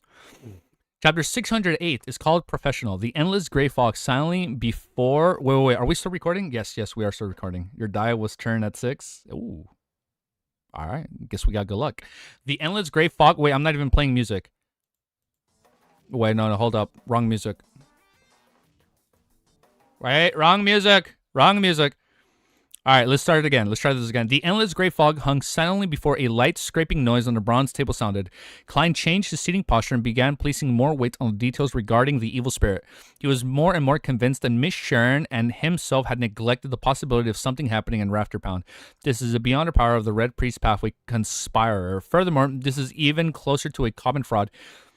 There's only the use of supernatural powers and details. Therefore, even if I have arrived in mysterious space above the gray fog, I would passively have my senses fooled. I would have only discovered the problem by proactively considering and analyzing the situation. If it wasn't for Mr. Isaac, who knew of the evil spirit suspected to be the dead Red Angel Medici, I wouldn't have realized this problem. Never have we ever. If it wasn't for Mr. Zick, who knew of the evil spirit suspected to be the Red Angel Priest Medici, I wouldn't have realized this problem, nor would I have hired Miss Magician to seek out any abnormalities on William Street. After a few minutes of contemplation, Klein conjured a pen and paper, preparing to use the divination to confirm his theories. After deliberating for a moment, he finally penned the sentence for using dream divination, Baronet Rafter Pound's current situation. After putting down his dark red fountain pen, Klein held a piece of paper with his divination stated and leaned back to his chair. He recalled the information he had regarding Rafter Pound before closing his eyes. Wow, I still have the flash on for my phone from the fire alarm. One sec. Hey, wait, hold up.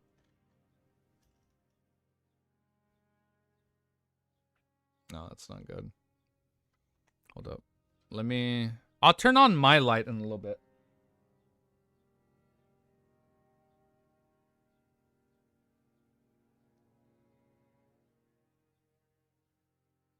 Let me just send a quick message to the missus so she's not mad at me. Just because we're streaming.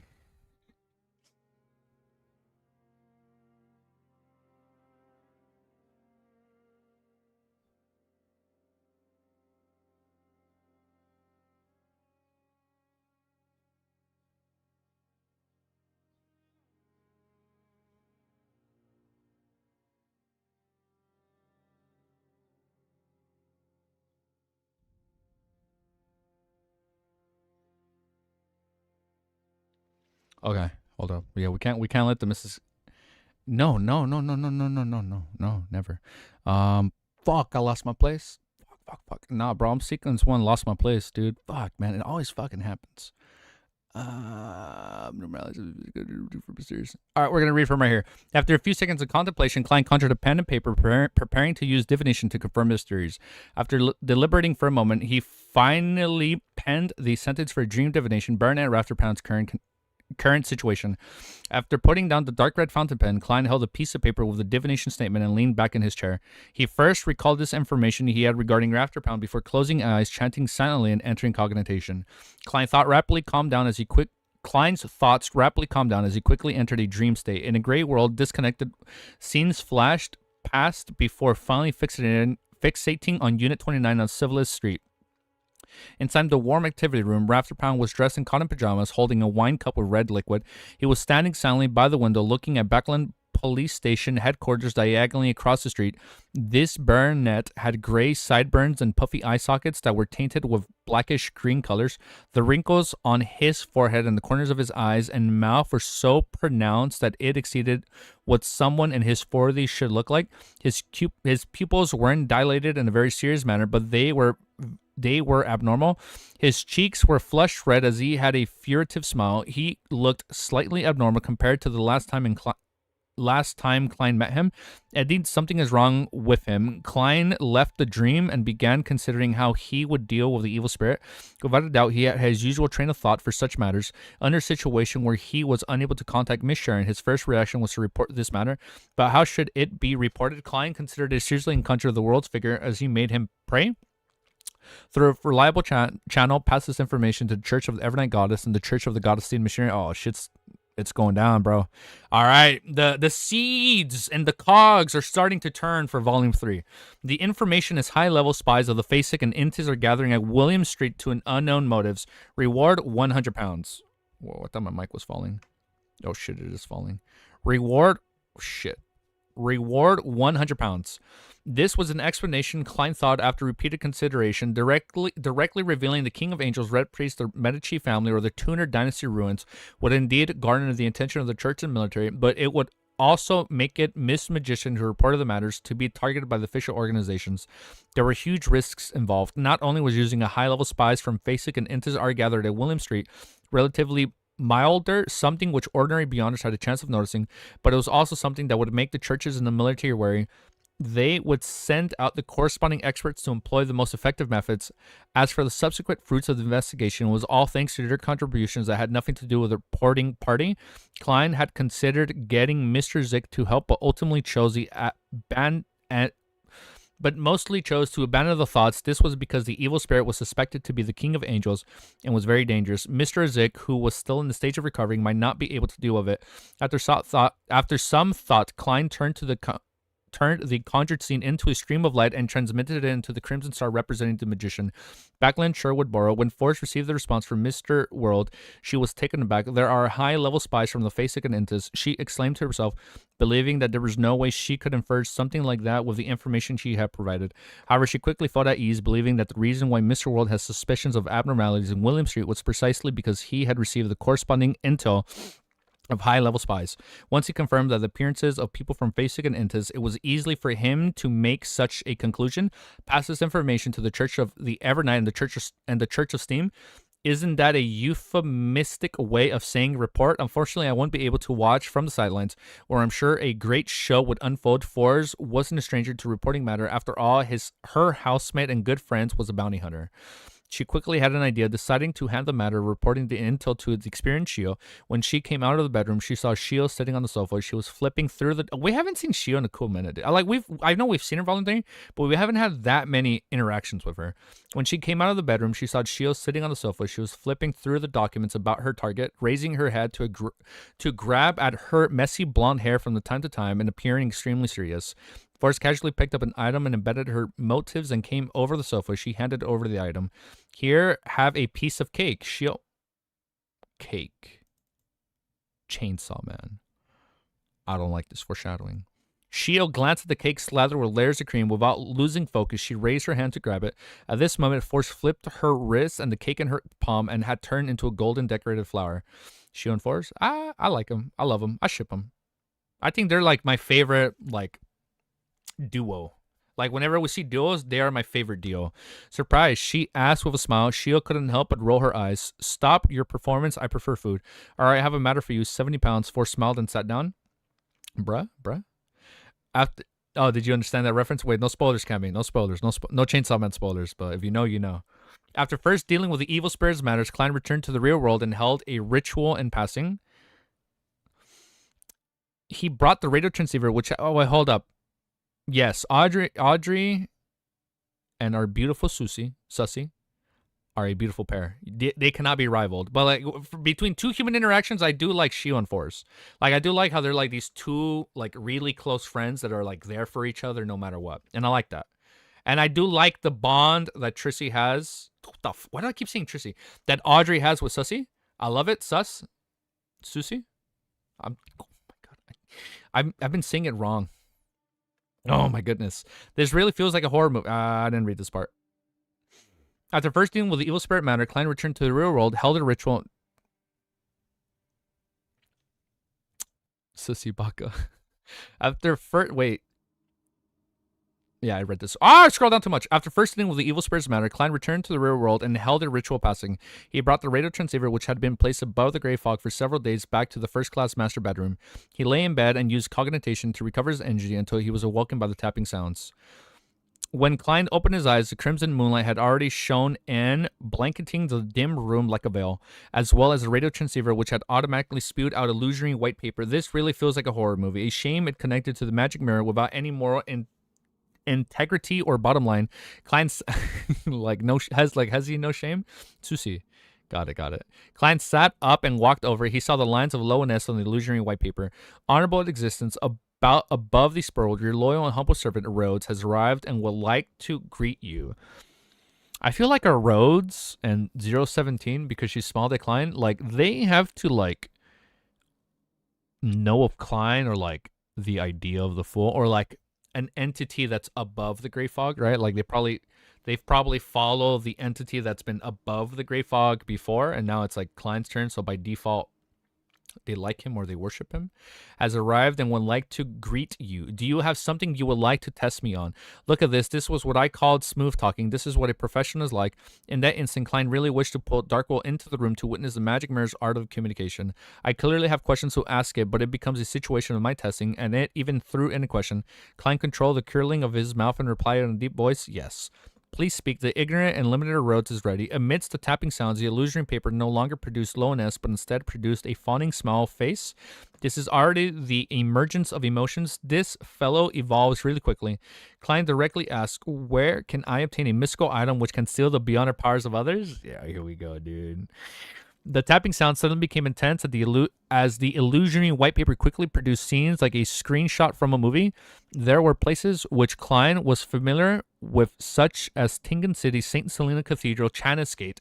The black-haired, green-eyed, handsome poet, Leonard Mitchell, a middle-aged man who sat on the sofa smiling at the noble ladies opposite of him, Who was this? A middle-aged man who sat on the sofa smiling at the noble ladies opposite of him, and a young, arrogant lady who was loitering in the sewers. There were a total of 12 scenes, and finally a line of lowness text appeared. These are the ones that you can easily or convincingly acquire one from. So we go with Leonard. There are a lot, but they are either very complicated or troublesome, or they range at the highest levels, which I cannot see clearly. Not bad. He actually knows to help me filter. Not bad. He actually knows to help me filter. This is a fantasy and mystical version of Google. Rhodes is just a mystical version of Google. Klein gently nodded and said, despite knowing the answer, it's your turn to ask. You have already answered. Amidst the tapping, you have already answered. Amidst the tapping, Rhodes' unsurprisingly answer appeared on the illusionary white paper. Klein chuckled inwardly and asked, where will Leonardo Mitchell be staying for the time being? Oh, shit, dude. Oh my goodness. Where will he be staying for the time being? Let me find my place. The tapping sounds became intense again as one of the scenes after another appeared before Klein's eyes. It was a famous landmark in Backland, a towering Gothic bell tower with the bell of the order hanging above. There was a road sign on the road with the words Pinster Street. It was Unit 7 along a row of terrace houses. In it, there was the extremely suave Leonard Mitchell wearing a black coat and red gloves. He was Klein's poet friend who was reading through the doissers of Lenavus and Capim. This fellow is in Backland, and he's investigating the Lenavus and Capum cases. What the hell? The corner of Klein's mouth twitched slightly as he carefully thought of the clues he had left behind in the 2 cases. What do you mean, what clues? The cards, bro. There's no music, but my brain is fired up. I don't even care. Oh, is the music not being picked up? The music is so low, it doesn't pick it up, dude. I'm sorry. Let me rewrite this. There you go. The music is just so low, it doesn't pick it up all the time. 7 Pin Street. Where was it? He was checking his clues. It's your turn to ask. Mr. Leonard, eliminate. I read this. Oh wait, no, never mind.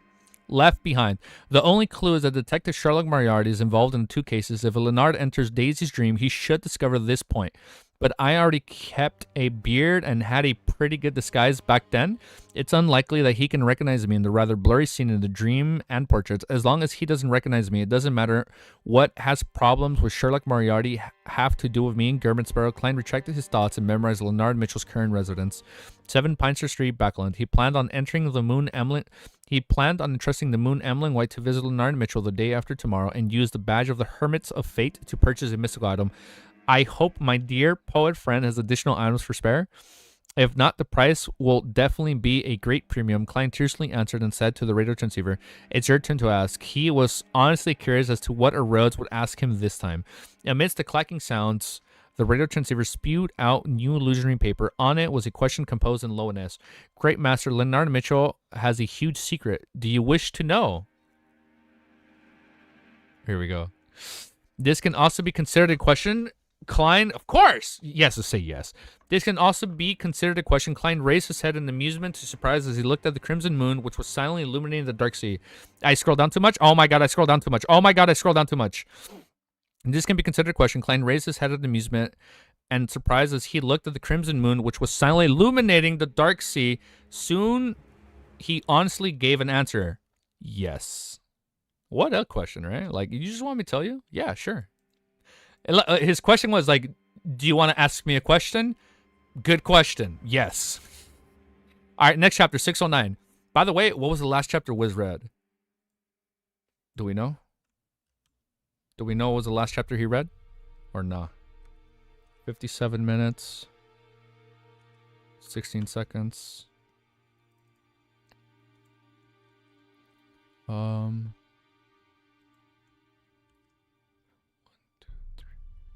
5 chapters for only being an hour into the reading portion. All right, that's pretty good. All right, well, we were sidetracked just a little bit because of the fire alarm and the smoke detector and the react. But I think we're good. He read 617. So we need to get a 620 today. That's what you're telling me. We need to get 620 today, upload the react, and then come back and then keep reading 620 and onwards tonight. I think we can do that. I think, maybe not. Or we read to 620, sleep, wake up early in the morning after a gym sesh, we're a little sick, and then we keep reading. So we'll see what happens. All right, let's update this bad boy up here, 609, and let's keep reading.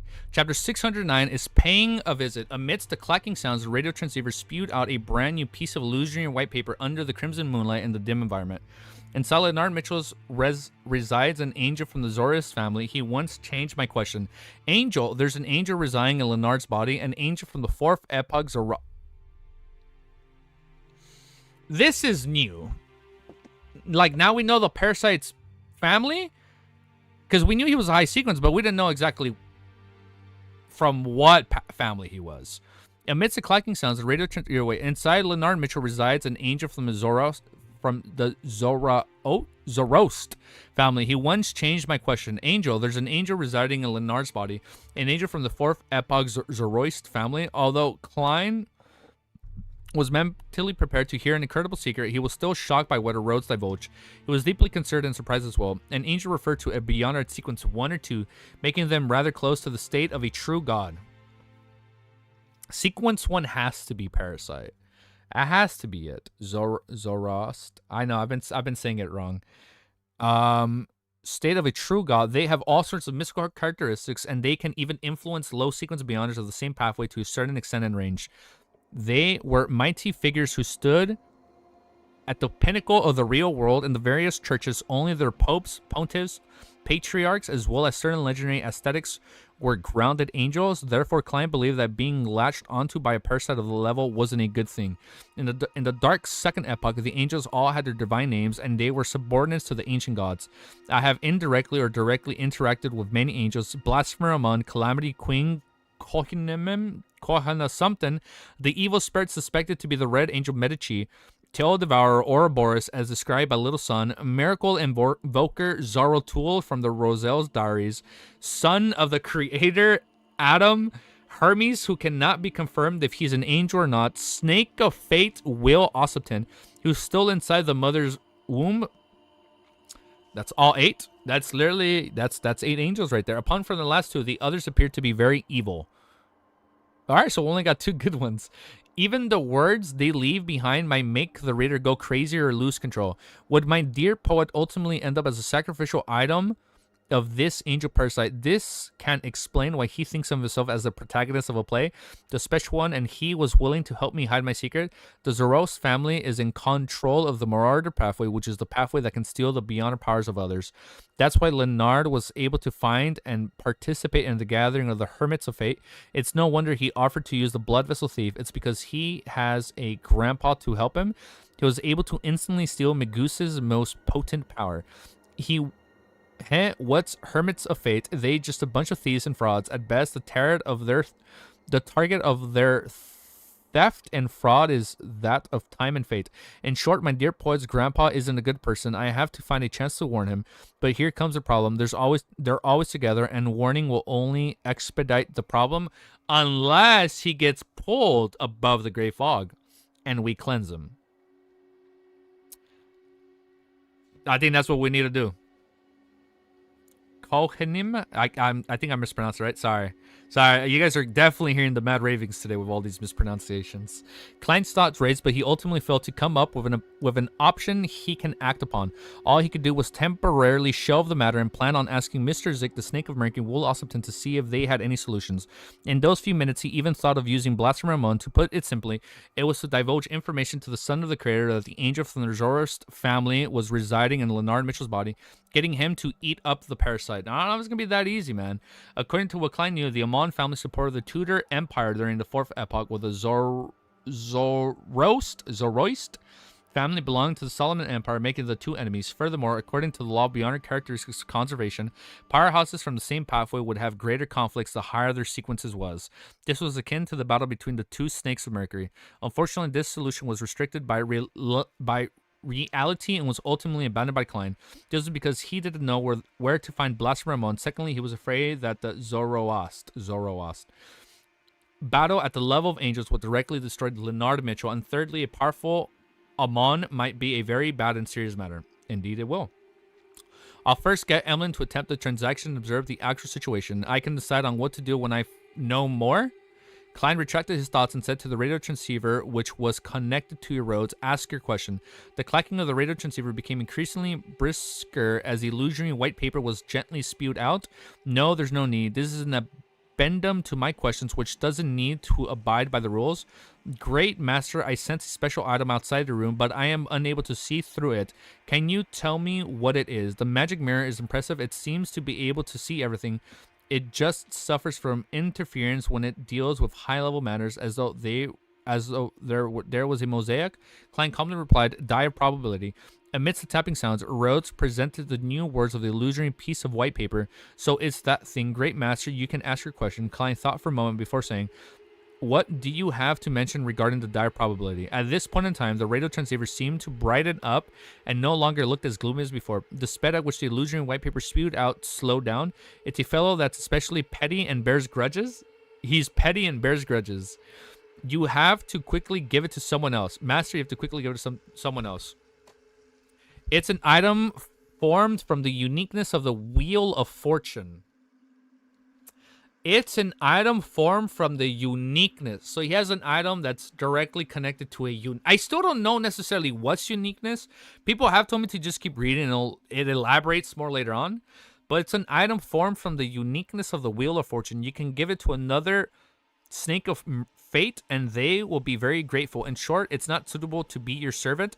The aura is dissipating. Your loyal and humble servant erodes. You have no choice but to leave. Finally, let me praise you once again, my great master, the ruler above the spirit world. Bye bye. Fucking erodes, dude. That is so funny. Let me praise you once again. Uniqueness. The die probability is actually the unique. The die of probability is actually the uniqueness of the monster pathway. So this is what directly allows you to go from sequence 1 to 0. So Will would need this, or any other snakes of Mercury are going to need this. And whatever this Wheel of... So this was taken from the Wheel of Fortune. Oh, well, let's keep reading. This is the first time I'm encountering a so-called uniqueness. It really is terrifying. It really is terrifying that can digitize the entire real world. It can digitize the entire real world. The Wheel of Time. Oh, wait. Wheel of Fortunes, not Wheel of Time. Wheel of Fortunes will be like... Will. I'm seeing a... Is there a connection here, maybe? It really is terrifying that it can digitize the entire world. The monster pathway is also called the Wheel of Fortune pathway. Sequence 0... Oh, shot. Sequence 0 is the Wheel of Fortune. Klein looked at the... All right. Sequence 0 name drop for freaking monster. Wheel of Fortune. Klein looked at the radio transceiver, which had returned to normal, and he temporarily reined in his thoughts. He didn't harbor any greed towards the die probability. This was because it wasn't part of the seer pathway, and it came with extremely terrifying negative side effects. He was also afraid that what time this die, which bore grudges, would attract Tail Devourer or Ouroboros over. Even if this thing can be isolated and sealed when placed above the Grey Fog, there's a high chance of it digitizing the entire mysterious space.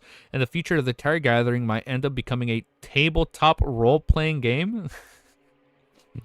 Klein had never come into contact. You know what? That's a quick plug. They should make a table board game. I'll play it. We'll play that together on stream, dude. Klein had never come into contact with this item of this level before, so he was unable to determine what would happen if he were to throw the die of probability above the Grey Fog. He decided to continue intimidating the die as he would successfully send it to the Oravi Island, where there would be the live school of thought members who had the means to seal it. As for the problem of the mission exceeding the payments he would receive, he didn't mind it. This was because the greatest benefit he would gain was the friendship of the Snake of Fate, Will Ossipton. Buckland Harvest Church. Emlyn White held a strange badge was the size of an eyeball and chuckled inwardly. The world sure is long-winded. Isn't it just finding a Nighthawk named Leonard Mitchell at the Pointon Street in Northborough? He even specifically emphasized that the person had a secret and that there's a high chance of me being pulled into a dream. This is showing doubts in my ability. Emlyn stood up and changed into a tailcoat and white shirt. He then turned his head to look out of the window. He has a secret while I have mine. I dare... I have my own secret. Oh my god, the two main characters are gonna finally meet each other face to face. This is gonna be funny. Yeah, new sequence 0 drop. Wheel of Fortune. Alright. This is getting hype. I'm getting excited, dude. He has a secret while I have mine. I dared to be the Lord Nibs or the other Earls are secretly watching me. If anything were to happen, they will definitely provide me with help to a certain degree. Being pulled into a dream, Emily contemplated for a few seconds before using the materials which were rich in spirituality to concoct a blue medicine. Putting away the bottled medicine, he picked up a silk top hat and walked out of the break room. After bidding farewell to Bishop Ruchowski, he left the Harvest Church. It was still morning, but Backland's sky was gloomy. There was a faint fog that spread like water. Emlyn squinted his eyes and wore his hat, murmuring to himself, the sunlight is a little blinding. He hailed a rental carriage and went straight for the Stream Metro station. He spent 6 pence on a first-class ticket to Northborough. This saved him a lot more time than he headed straight there. About 40 minutes later, he arrived at the destination and stood outside the door of 7 Pine Street. Emlyn politely rang the doorbell and patiently waited for a minute. And he opened the door? Just as he was about to write a note and stuff it into the hole beneath the door to schedule a better time to visit, he suddenly heard a languid footsteps approach. Doesn't smell like a servant. Emlyn nodded indiscriminately and took out the medicine he had concocted in advance and clearly drank it. Then he washed the door open and saw a black-haired, green-eyed man appear before him. Oh, our beautiful poet. He was dressed in homeware, a white shirt and black trousers. His shirt was untucked. Whew, it's getting spicy. Allowing it to flutter gently in the wind. Oh my god, my poet. Amidst his silhouette, amidst his sovereignness were hints of uninhabited freedom.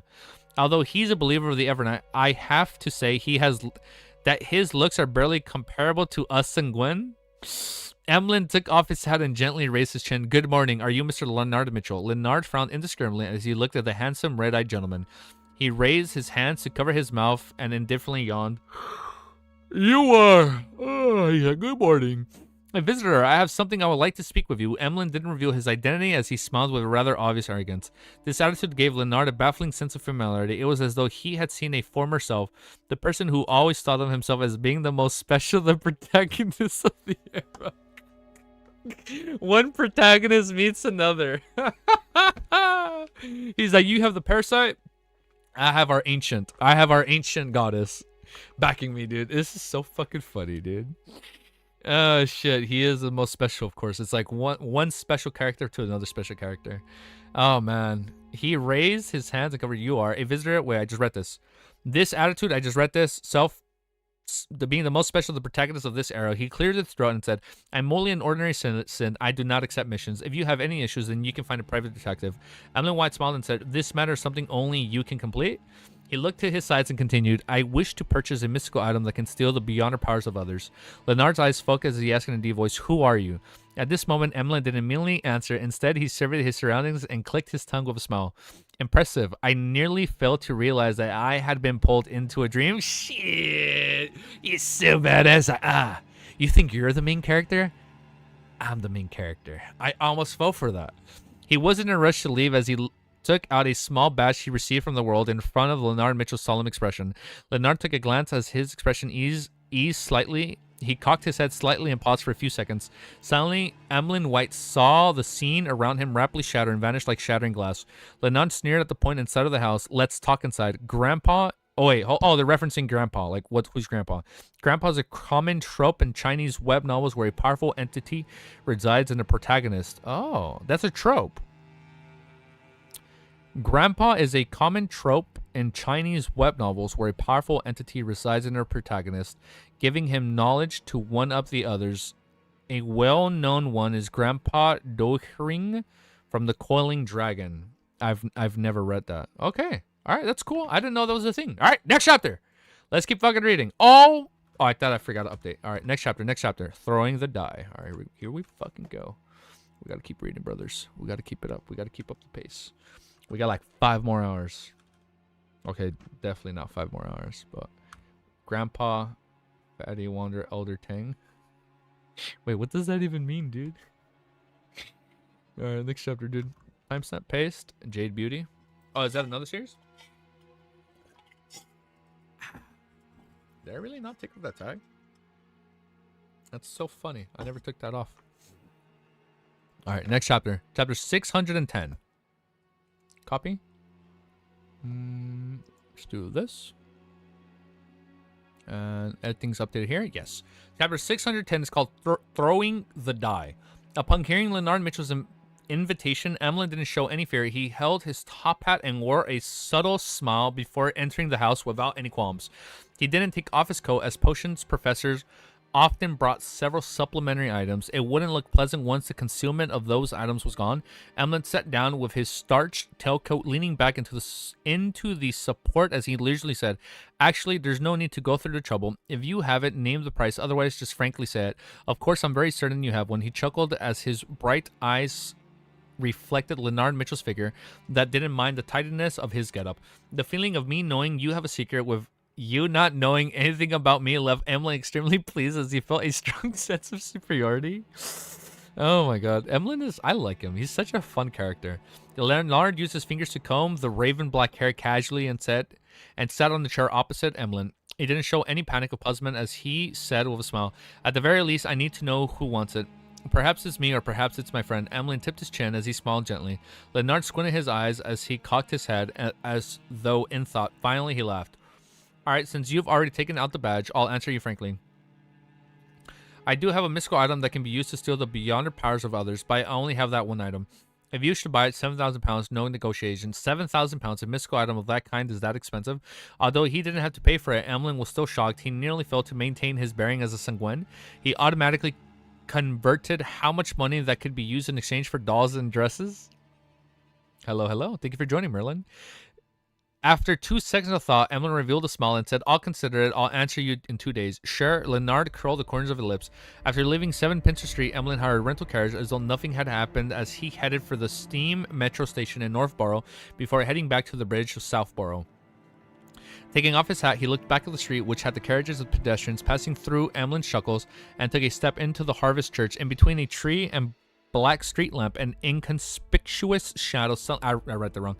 Inconspicuous smile. Find my place. Oh, shit. Hold up. Season 1. Yeah, it's Grandpa. His shadow. Yeah, it was his shadow from Season 1. And between a tree and black street lamp, inconspicuous shadow suddenly moved, revealing the black-haired, green-eyed Leonard Mitchell. His appearance was silenced, but it didn't garner the attention of any pedestrian. Someone from the Church of Earth and Mother. Leonard frowned and silently as he muttered to himself. He paused for 2 seconds before leaving the Rose Street where the Harvest Church was. This is from the trailer. So it was Grandpa in the trailer. That's freaking cool, dude. 7,000 pounds. Why doesn't he just rob a bank? Above the gray fog, Klein, who had received the feedback from Emlyn, nearly blurted out. As Gabriel Sparrow, he had previously said that something similar, but the two situations about the mood was completely different. Using the bounty from the Golden Dream third mate, Flowery Bowtie Jodson, as reference, Klein inferred that a similar mystical item was worth about 5,000 pounds. Even if there was a premium, it would be maxed out at 6,000 pounds. Who knew that Leonardo Mitchell would directly ask for 7,000 pounds? Could it be an item left behind from a high sequence Beyonder, making the act of stealing Beyonder powers just one of its effects?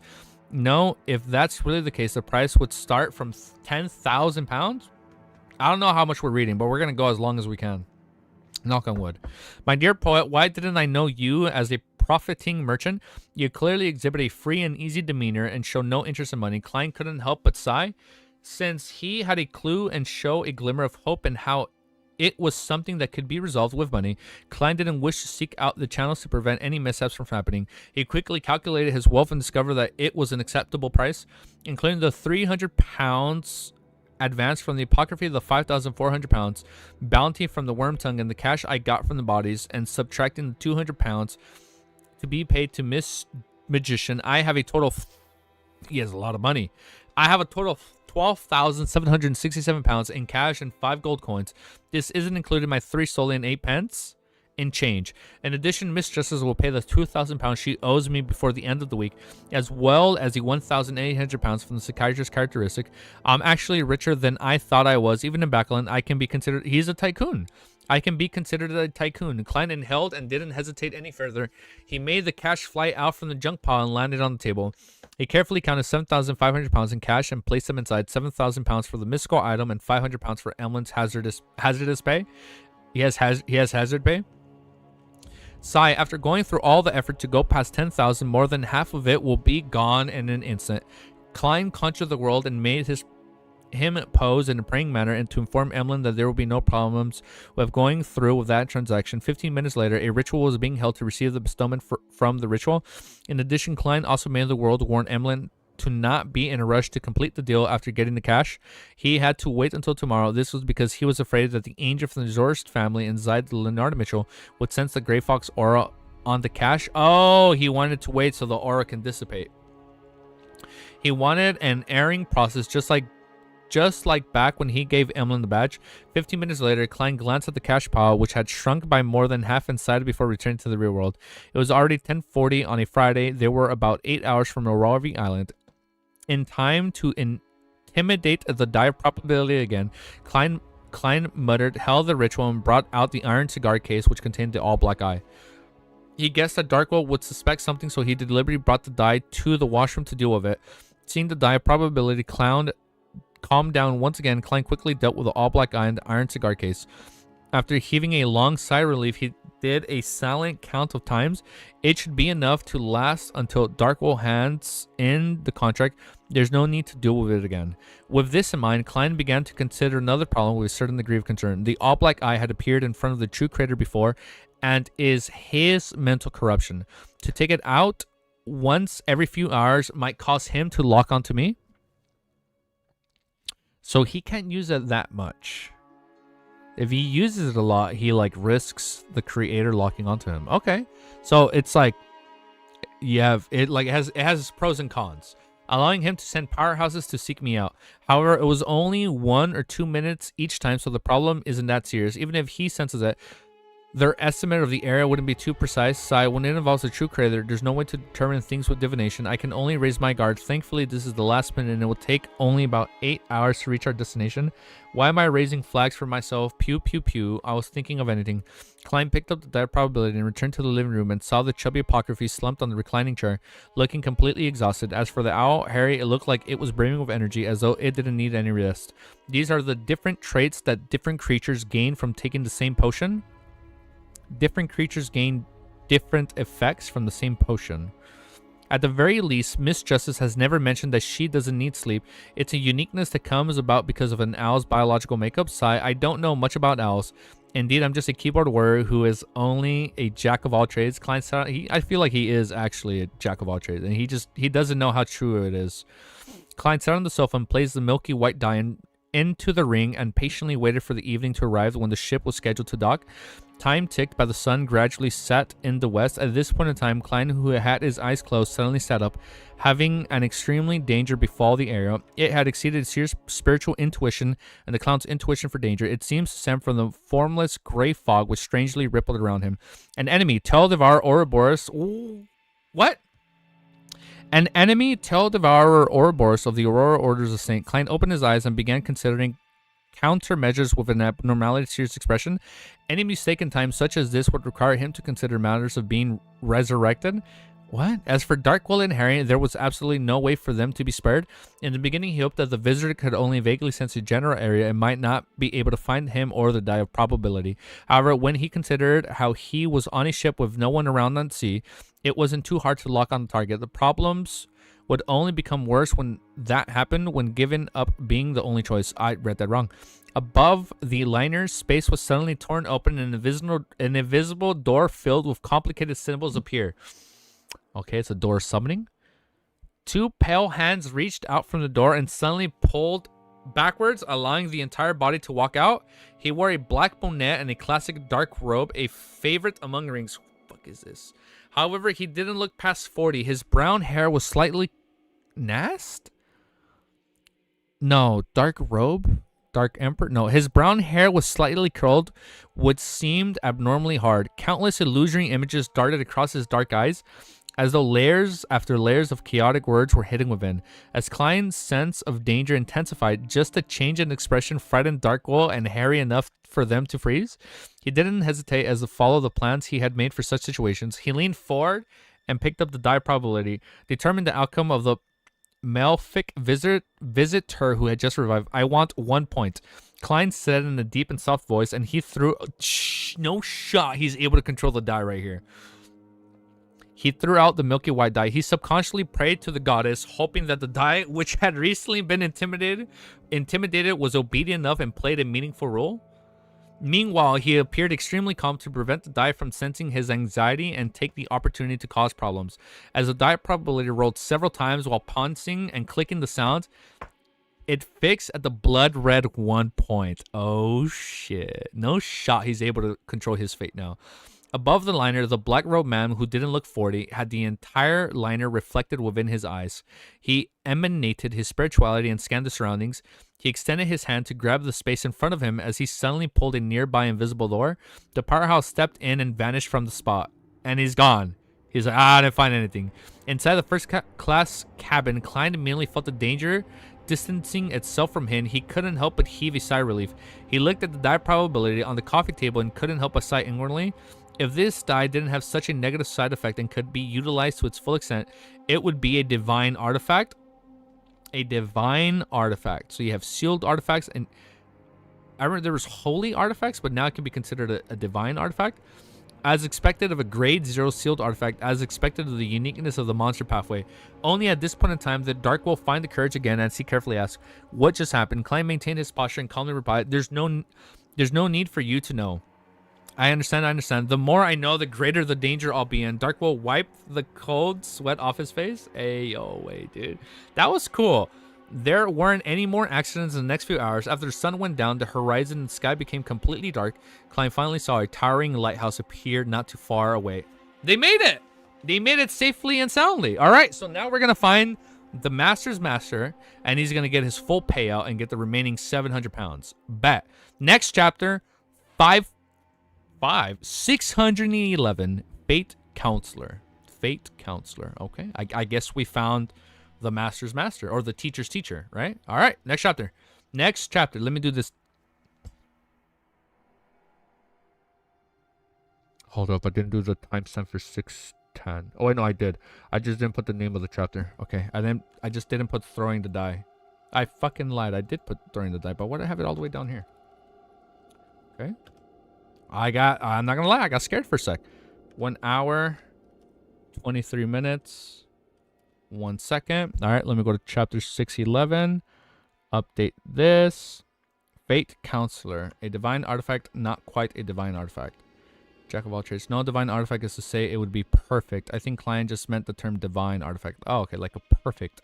Like the perfect artifact. All right. Like the perfect S tier pull, right? Like in a gacha game. Like the perfect 5-star SSR, right?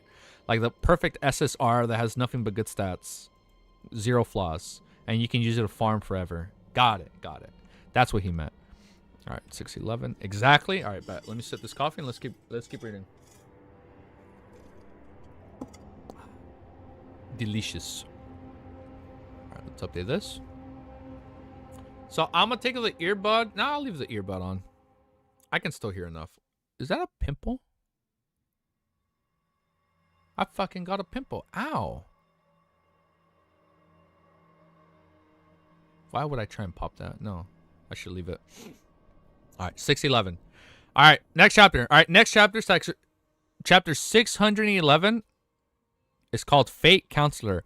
Oravi was situated northwest of the Rorstad Archipelago. The straight line distance wasn't too great, but the safe sea route had required ships to take many twists and turns, causing the distance traveled to increase by several hundred noctual miles.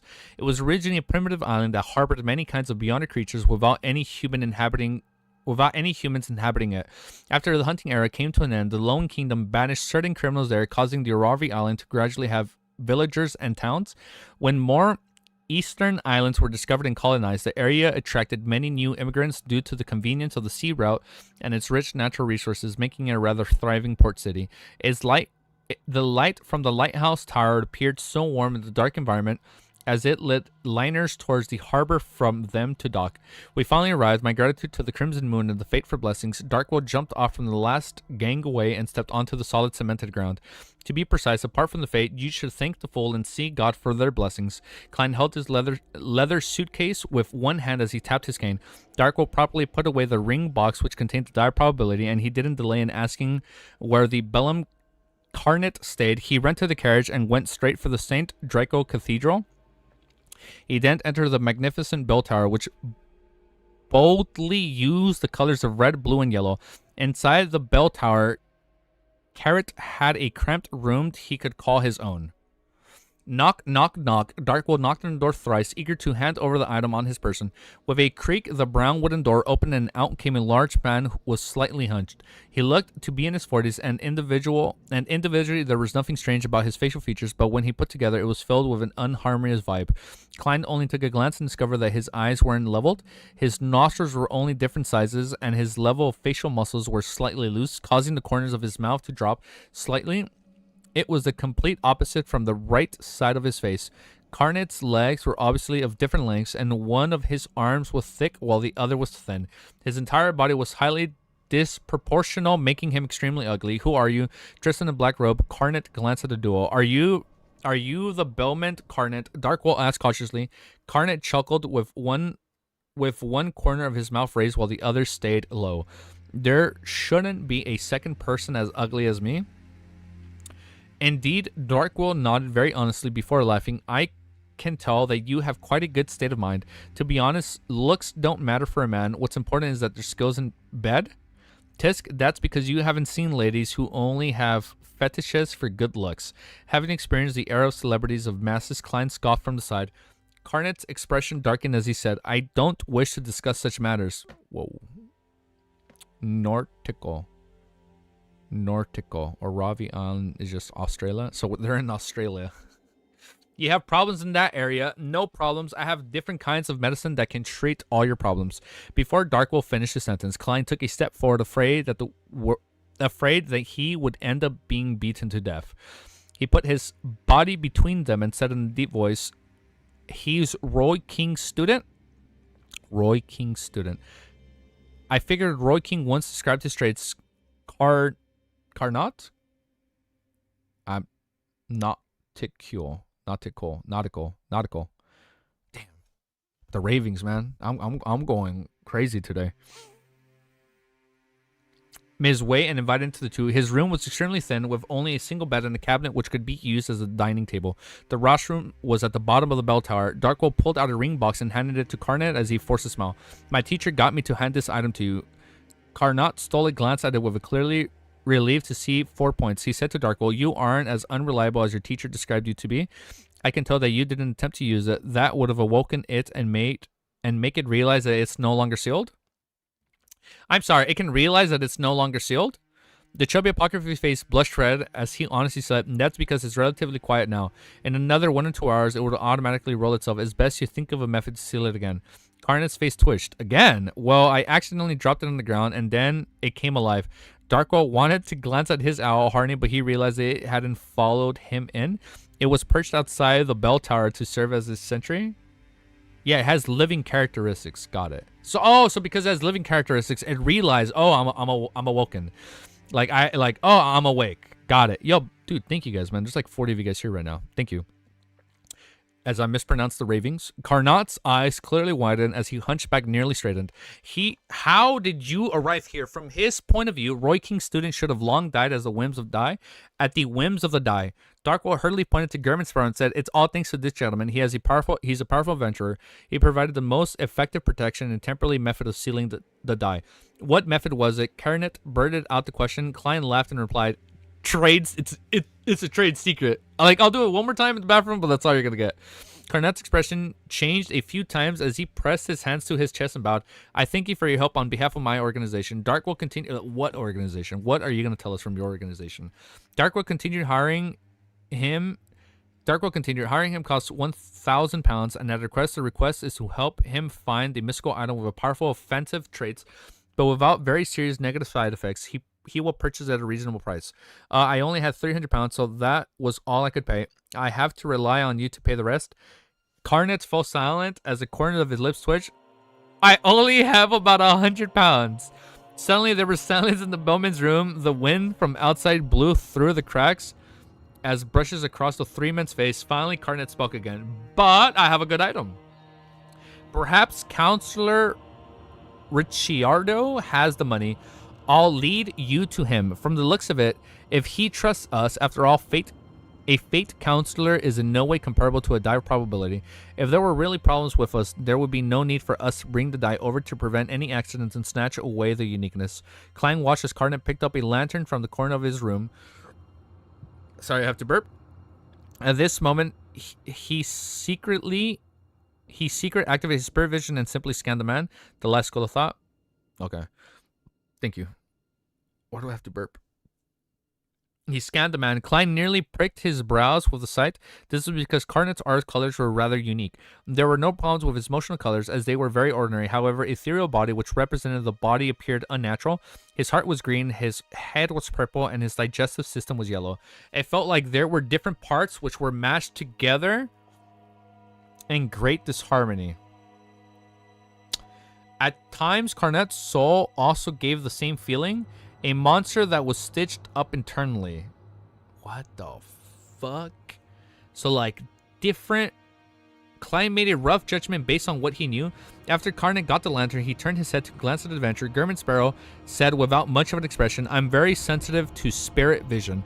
I believe you have noticed certain problems. I'm not a naturally born person. I'm a product of the Church of Earth's smarter attempt to refine the human body. I'm considered a failed specimen, which is why I do not have the ability in that aspect. His final sentence was directed at Darkwall. Karnat did not speak again as he carried the lantern and donned a black robe. He hunched his huge body and used a dim light to walk down the stairs of the dark and silent bell tower. Product of the Church of Earth's mother attempts to refine the human body, but St. Draco Cathedral belongs to the Church of Storms. Since it's a failed specimen, no attention is paid to the Karnat turned his back of the Church of Earth Mother and became a member of the Life School of Thought. This is understandable. Both the Church of Earth Mother and the Life School of Thought hold the Apocryphy pathway, and they... I'm sorry, this isn't tied to the Life School of Thought, right? No. This is something else. Hold the Apocrypha pathway, and they will definitely have some overlapping. But why will the Life School of Thought send this fellow that doesn't seem simple to be a bellman? The Church of the Storms is just a normal disguise, or there's a particular connection between them. Klein followed Karnat in a seemingly calm manner as he walked out the bell tower and circled around the stone bridge. Just as he came too close to the left side of the bridge, Klein suddenly felt something as he looked diagonally upwards. The owl Harry had flown out as well and landed on the tree branch. Kacha. The branch suddenly snapped as Harry plummeted with great difficulty. Did it fly up again without falling to the ground? Darkwall was just about to say something when Karnat explained in a deep voice, Counselor Richardo is injured, so his powers are somewhat out of control. Once anyone enters a specific range, they'll be tainted with bad luck. What the fuck? Karnat stopped in his footsteps as he threw the ring box containing the die under the bridge. Mr. Counselor. Oh, wait. Is he talking about him? Counselor? Oh, because he's injured. Karnat stopped in his footsteps as he threw the ring box containing the die under the bridge. Mr. Counselor, Roy King's students have delivered the die. Very good. A hoarse voice sounded from deep within the bridge's belly. A silver-scaled palm reached out from the darkness as he held down the ring box which had fallen onto the mud. Damn. Following that, he opened the ring box and took out the milky white die. His other hand, which was covered in silver scales, also reached out as he held a piece of paper like an item made of leather. This item resembled a water pipe, but its ends were connected. It revealed a grayish-white color under the crimson moonlight. Its surface has many complicated symbols and labels, as well as the many words in Hermes. Text, which pointed to the Snake of Mercury, Will Ossipton. Fate, Counselor Richardo pulled the item apart and stuffed the die probability into it before connecting the two ends together, using the fate as a small scale to seal the die probability with periodic boundary conditions, making it remain in a particular state of slumber or calm. Indeed, Snake of Mercury Will Ossipton had foreseen such a situation and had made certain preparations. Klein retracted his gaze into a relief, and he had heard Ricardo's hoarse voice. I am already known of your agreement, Mr. Germansborough. I will help you find the mystical item after I've recovered it. There you go. We're going to get him a good item. As for the 700 pounds, I'll immediately augment you with good luck. What a cop-out way is like, I don't need to pay you. I've given you good luck. That is such a cop-out excuse. I've given you good luck. You will find your money. Actually, hold up. No. Maybe he'll find more than 700 pounds. Right? I already know of your agreement, Mr. Germansborough. I will help you find the mystical item after I've recovered. As for the 700 pounds, I'll immediately augment you with good luck. Go to the few casinos in Orarvi and make some bets, and you will receive the corresponding rewards. Remember, do not win more than 200 pounds at each casino. You must not win more than 700 pounds in total. So you can't win more than 200 at a casino, and you can't exceed the 700 pounds. Otherwise, your fate is broken. Which is to say that you don't have the money either. Seeing how you're hiding while injured, it's considered normal to not have money with you. Klein nodded indiscriminately and said, okay. He waited for about 10 seconds without sensing anything. Counselor Richardo heaved a sigh of relief and said, you have to become sufficiently lucky? Is that so? Klein chose to believe him and didn't disturb Darkwall's report to a senior of how his teacher had been imprisoned. Based on Carnot's it almost sounds like Carrot? Based on Karnat's introduction, he found a nearby casino and set up the blackjack table. After about 10 minutes, he walked out of the casino with a blank look. Not only did he not win money, but he had lost a total of 30 pounds. What happened to the good luck? Why did I believe him? Why did I fucking believe that man? That darn old man is terrible. Klein didn't hesitate to return to the stone bridge and approach its belly. That fast, you have pretty good luck. Ricardo laughed as he coughed under the dark bridge. At that moment, Darkwall and Harry had already found a nearby inn to live in. Klein replied without a change in expression, I lost. Wait, how the fuck is... Now he's confused. I lost. Ricardo ruminated over the words and couldn't formulate a sentence for quite a long time. A long period of time. In the dark environment, an ordinary owl nervously flew out.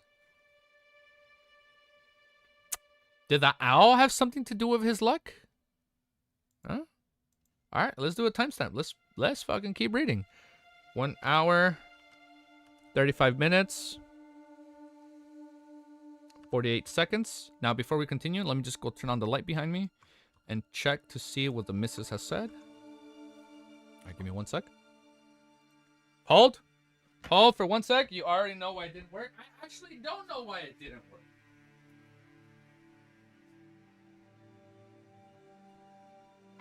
I don't get it. If the die enhanced his luck, he should technically have good luck. But if he enhanced his luck, is it like 2 positive equals a negative? Yes, you do, but forgot? No fucking shot I forgot. All right, hold up. Let me just check my phone. Just give me 2 seconds, and then we'll keep reading. Hold up, partners. 1 sec.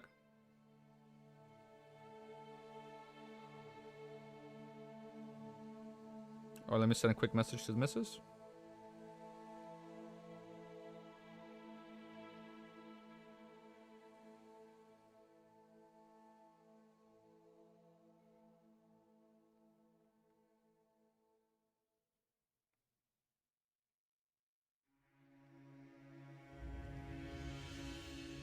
Oh, they'll probably explain this chapter, next chapter. Bet. Okay, awesome. All right, we're back. We're good. And now we fucking keep reading and catch up to Wiz, brothers and sisters. Let me just turn on my lamp up here. Oh, holy light. Oh. Okay.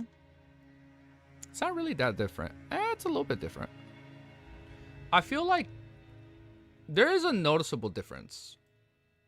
It lights me up just a little bit if I keep it on the lowest. If I put on the second lowest, I feel like it's too much. But I feel like on the lowest, it's just good enough. Yeah. I think the lowest is just good enough. So I'm going to keep it on that one for now. It's explained next chapter, don't worry. Okay, bet. All right, let me just roll off my sleeves. Man, I fucking love these Uniqlo, like, oversized shirts I bought. And I just roll it up. Oh, my God. These are literally, like, the perfect shirts, man. Holy shit, I bought dude, all the clothes I bought in Japan, straight up, I only bought Uniqlo in Japan. When I was cold, instead of washing my clothes, like wherever we were staying, I'm like, all right, I guess I just go buy more Uniqlo clothes. So my second luggage was just fucking filled with fucking clothing I bought. It's crazy. We got like fucking 6 shirts. I got like 3 sweaters. Pretty cool. I got a dark blue, burgundy, and black one-piece sweater. It's so cozy. It's like a cozy sweater. Speaking of Uniqlo, I have a job interview with them, but they haven't answered. Bro, you keep calling them until they answer. IDK about it? Dude, they haven't answered? You just keep calling until they answer, bro. Don't stop, Cammy. At least, that's what I've always told people. Like, hey, man, you apply to something, and they haven't called back. You call them back. You call them the day you apply. They're like, hey, man, I submitted. Do you need anything else? They're like, no, nothing right now. You call them the next day. Like, hey, man, I sent my application. Any progress? And yeah, like, you call them and annoy them and you show them. Like, hey, man, you should hire me. But here, let's keep reading. Let's fix this. Did I say fix this? Let's fix this. Now, I joined something for 4 weeks right now. Otherwise, I call you back. Bet. Otherwise you'll call back. I thought I said otherwise you'll call me back. I was like, what? All right, let's keep reading. Let's update this bad boy up here. Okay.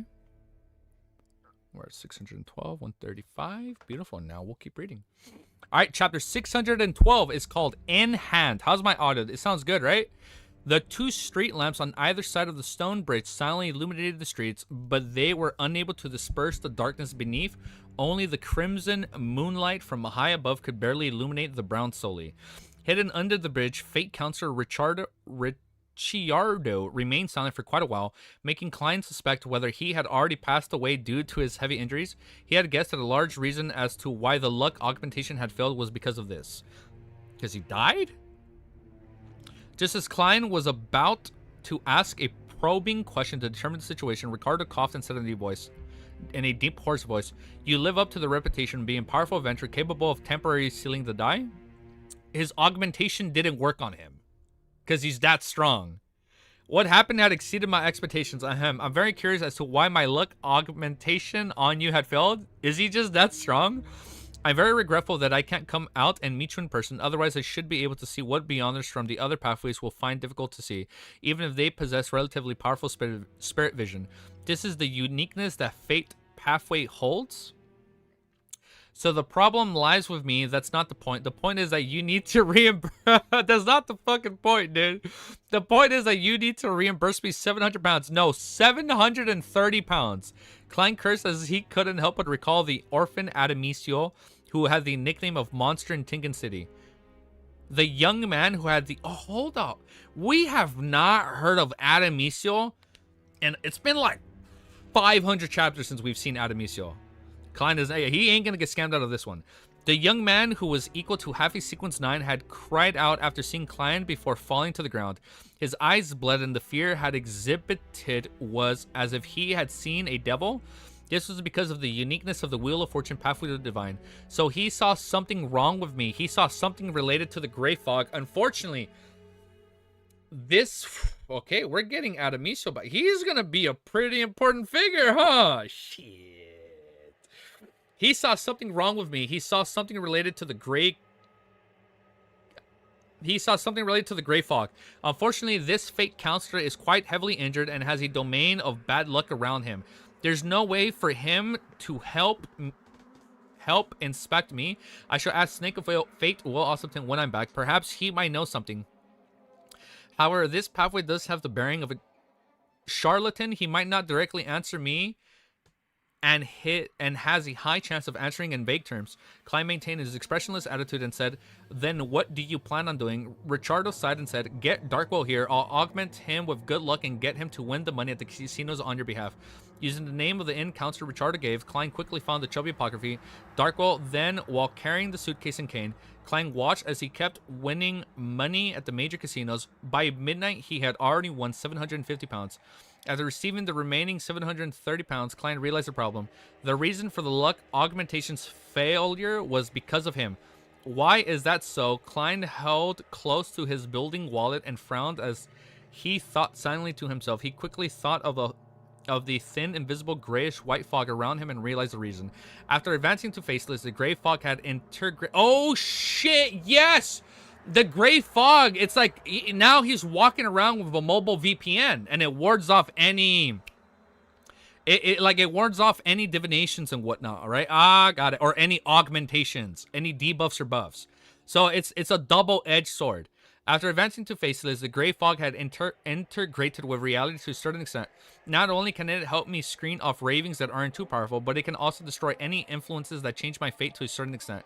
Therefore, the counselor's luck augmentation was ineffective. According to this logic, bad luck to a certain extent shouldn't affect me either. So he should be safe from the die. Hey, what the heck? It doesn't make me become some unlucky fool, but it also destroys my chances of being a lucky man or a winner. Klein secretly shook his head. Hold up, that would be a good thing. That means he is the only individual and Lord of the Mysteries, that is not bound by fate. Unironically, Klein is the only individual that is unbound by fate. He is not tied to destiny. Like, he is the only one that lies outside of fate. That's what I'm thinking. And so I'm thinking this is going to be a good thing overall, like in the long run. Klein secretly shook his head and followed Darkwell and the Owl back to the stone bridge. He informed Richardo of how to summon his messenger. And no, I think the die is just too powerful. No. Maybe I'm wrong. No. Immediately send him news once he obtained any information on a mystical item with powerful offensive traits. After doing all of this, Klein found an inn at the Orarvi Island's port city and got a simple room for himself. Backland in the morning, Emlyn White walked under his favorite gloomy skies, moving through the thick fog that couldn't be compared to those in November or December, as he once again arrived outside of Northborough's 7 Pine Street. After pulling the doorbell, he straightened his back as he lifted his chin and waited patiently. When Leonard opened the door, he looked at the handsome but detestable face before making May when allowing the visitor to enter. He was still dressed in a homewear comprising of a white shirt and the black trousers. However, he had an additional dark-colored vest draped over him. Have you considered the matter? Leonard asked with a similar no problem, since it wasn't his money. Emily had no intention to haggle. He even believed that with this attitude displayed by Leonard, there was a high chance of having the price raised if he tried. Leonard gently nodded and smiled. Very rich. I can tell that you're trying to lead me to say more. Emlyn silently scoffed and replied, that's not something you need to concern yourself with. With that said, he raised the suitcase in his hand and opened it, revealing 7,000 pounds in cash. Leonard took out, that's a lot of money, bro. That's a big wad of cash. Leonard took out each stack of cash and thoroughly checked it carefully. Then he pulled off the red glove he wore on his left hand and handed it to Emlyn. This is the mystical item you require. It can change the colors to disguise itself. It's called Tinder. It's called Tinder. It can raise the wearer's charm, making his words be equipped with great persuasiveness. It can steal the beyond powers of a target within 50 meters. The more you understand the target, the easier it is to steal the power you wish to steal. The less you know, the more randoms it becomes, and it relies on luck. When a target is at sequence 6, there's a chance of failure. The higher the sequence is, the higher the chance of failure. After the theft succeeds, the target will lose the beyonder's powers, and it will take at least 12 hours to recover. The owner of Tinder... Is he trying to like match with someone? The owner of Tinder will be able to use it at an adequately for 10 minutes. And the reason why it's expensive is because... Wait, hold up. Wait, I've been joking about the word Tinder. Let me see what it actually does. Wait, slow down, brother. Nah, what do you mean? You're still ahead of me. It's chill, bro. Take the day off, bro. I hear the... Hey, Wiz, I hear there's a trailer in 45 minutes. I hear there's a trailer in 45 minutes. Don't read just yet. Hold off, brother. Don't read just yet. There might be a trailer in 45 minutes. You don't want to miss it. You don't want to miss it.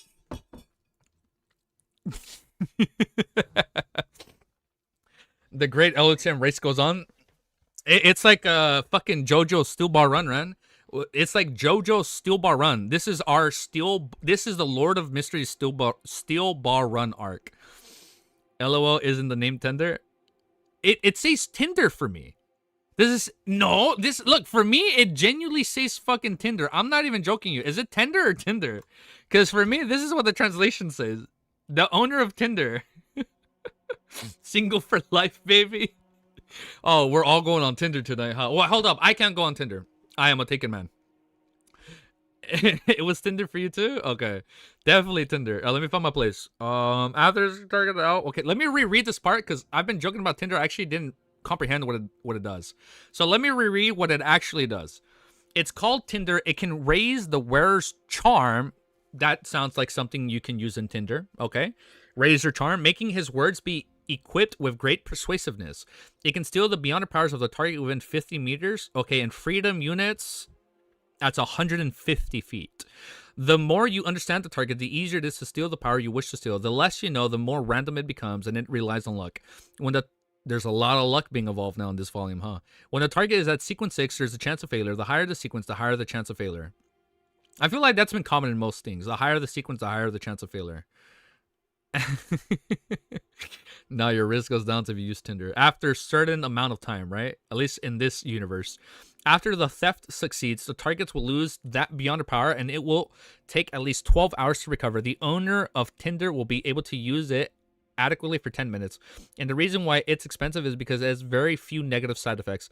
Emily, who silently took in the introduction, he had interest piqued the mystical item like Tinder. He asked, what are its negative side effects? Leonardo combed his hair and smiled. First, when wearing it, there is a small probability of losing something on you. Second, when you're using it, a particular beyond power belongs to you will be lost for at least 12 hours. But during this period, that sounds really bad. But during this period, it will be the only beyonder power lost. In other words, even if it's used repeatedly, there will only be one power lost the entire time. So you steal a power, you steal someone's power, and you lose one of your powers, and you can only use that power despite how many times you use it for that set period of time. That's not too bad, right? Unless, yeah, it's not too bad. Compared to the many sealed artifacts I know of, its negative effects are indeed trivial. Emlyn cleared his throat as he nodded. He received Tinder and checked it carefully before taking out the stacks of cash from the suitcase and placing them on the coffee table. Following that, he placed the glove into the suitcase and didn't take it with him directly.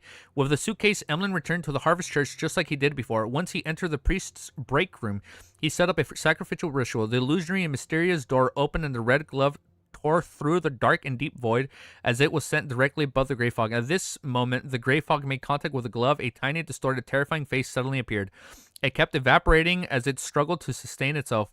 Upon seeing this scene, Klein wasn't surprised. After all, the grandpa resided in Leonard's body was an angel of the marauder pathway. If Amon could do it, it was quite certain that he was capable of doing the same. For this, he made sufficient preparations. He believed that even if Grandpa had really reached Amon's level, he was able to wipe out the corresponding aura without making him sense the existence of the Grey Fog, making him take action on Emlyn. Picking up the Sea God Scepter, which had long been placed in front of him, Klein made the blue gems light up at the same time for a commanding position. Suddenly, silver light bloomed above the Grey Fog as the lightning carried potions of the Grey Fog powers like a storm, zapping the tiny illusionary face. The face dissipated completely before it could even cry out, leaving behind a dead, translucent worm with...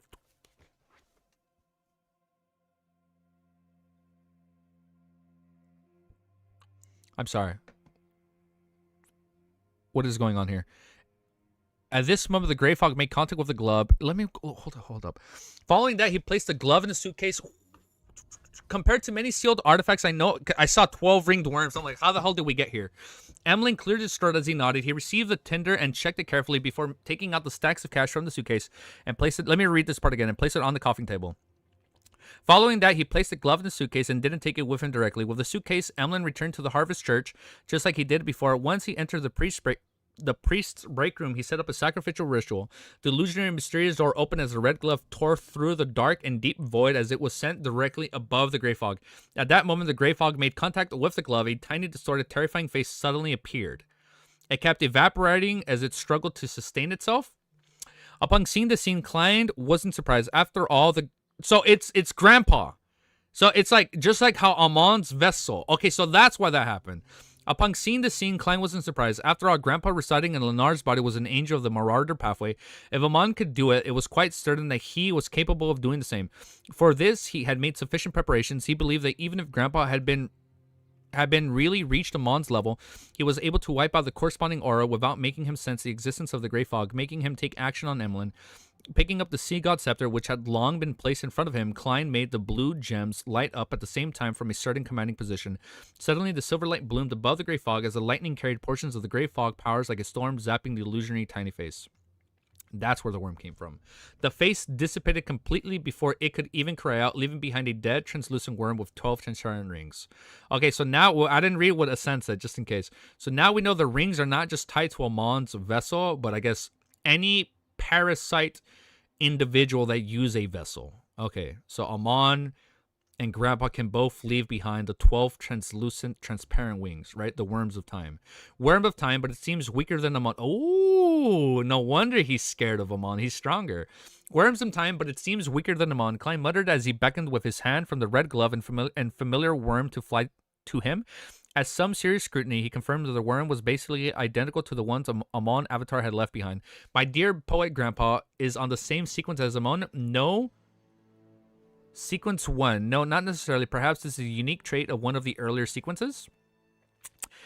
If it's really a sequence 1, the notion that Amon is the son of the creator and a king of angels makes it possible that he has fused with a uniqueness or has another sequence 1 characteristic. He has another sequence 1 characteristic.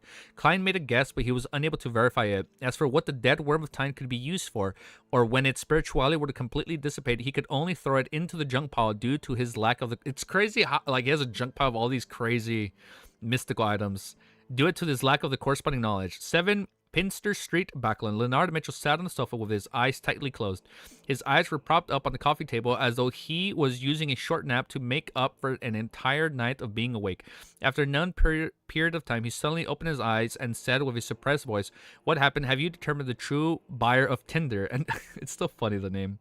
Klein, he is stacked. Klein is definitely stacked. Not low-key, bro. He has a Sea God Scepter. He has like something literally. He has like Rosongo's fucking all black eye that's corrupted by the true creator. He has a Zix copper. He has so much shit. A Zix copper whistle. Now he has this. He is stacked. He is a Giga Chad now when it comes to like hoarding shit. He is probably like the hoarder of like mystical items. An elderly voice rang out in his mind. The aura I left behind has been eliminated completely. An elderly voice rang out in his mind. The aura I left behind has been eliminated, completely eliminated. Did you discover anything? Leonard retracted his feet as he asked in a deep voice. The ancient voice said, nothing. Everything was over before I could react. If I were in my best state, I might have been able to grasp the relevant clues. Unfortunately, I remained in a weak state for years. Leonard remained silent for more than 10 seconds before he shook his head. Then we'll temporarily treat it as if this had never happened. Above the gray fog, Klein listened to Emmeline's report and took note of the information regarding the mystical item. He fiddled with a glove named Tinder as he examined. It's such a funny name. He fiddled with a glove named Tinder as he, like, to think Tinder would be this broken in the Lord of Mysteries. As he examined it, this way I'll have a glove for my right hand. Now he has a glove for his right hand and he has a glove for his left hand. What a badass, dude. After serious consideration, Klein abandoned the thought and immediately extracted the mental corruption of the true creator from the all-black eye. Right away! Dude, we are so close to digesting this potion, dude. Corruption of the true creator from the all-black eye. This was to ensure his success, hoping to leave the chance to the moment when he was concocting the marionette's potion. Shouldn't he do this after he's out of, the dice sight? Like, for all we know, the dice randomly ends up with him again, dude. And he's like, ah, shit, I corrupted the all-black eye. According to the records of the City of Silver, even without the Grey Fog screening, there were no problems with such a procedure. Furthermore, with the Grey Fog, there wouldn't be any additional accidents, even if it were the mental corruption left behind by the true creator. I can also use Tinder. I can use Tinder normally. Yes, when I need to use it, I have to put my cash, pockets, and watch. Oh, because he can use it. Other mystical items above the Grey Fog, I mustn't let any item become lost. In fact, even if I don't do so, the problem isn't too great. I'm a seer. Do I need to be afraid of not being able to find things I dropped? You can just do a divination. In a normal battle, I'll have creeping hunger on my left hand and Tinder on my right. This is so sick, dude. My right eye, just the thought of it sounds formidable. Oh, shit, you're right. They already suppressed the die. Yeah, never mind. Just the thought of it sounds formidable. Klein reined in his thoughts and discovered that everything related to Sequence 5 Marionette's potion was ready. Apart from the two commonly seen supplementary ingredients. He's so close. He nodded indiscriminately and muttered silently to himself, I just need to wait for the faceless potion to be completely digested. Oh, shit. Then I'll board the ship of the Admiral Stars of the Hangman and head for the East Sonia to find the mermaid. Dude, we are so close. Chapter 613 is called Leonard's Investigation. Oh my god, dude. Sequence 5 is peak. Bro, I'm ready. I am ready to see how high these peaks can get. And do my timestamp. 1 hour. 52 minutes. 42 seconds. So he stopped at 5:16, correct? Is he live right now? He's not live, is he? So we're only like 4 chapters behind him, and we're gonna fucking keep going. We're gonna keep going, man. We're gonna keep this we're gonna keep this lead. We're going to take the lead again, okay? And then tomorrow we're going to come back early. And just when you think he catches up again, we pass him by like 20, 30 chapters.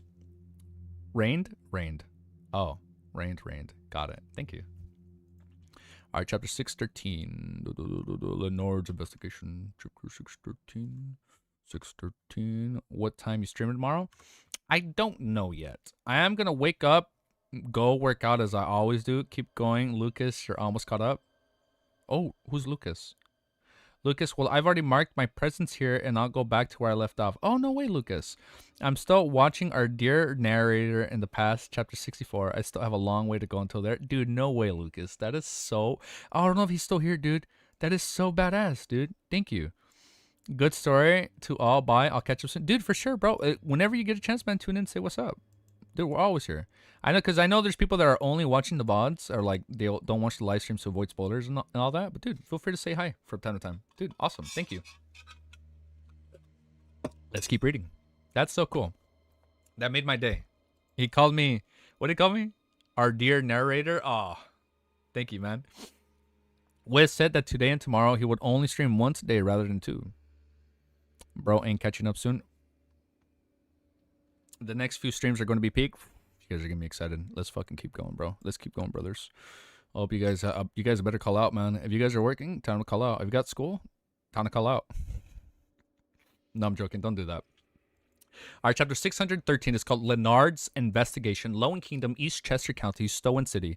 Having left the manor, Audrey moved into a villa. After she finished engaging in social gatherings with the local nobles, she sent her servants to the Varnet banker to withdraw a sum of cash.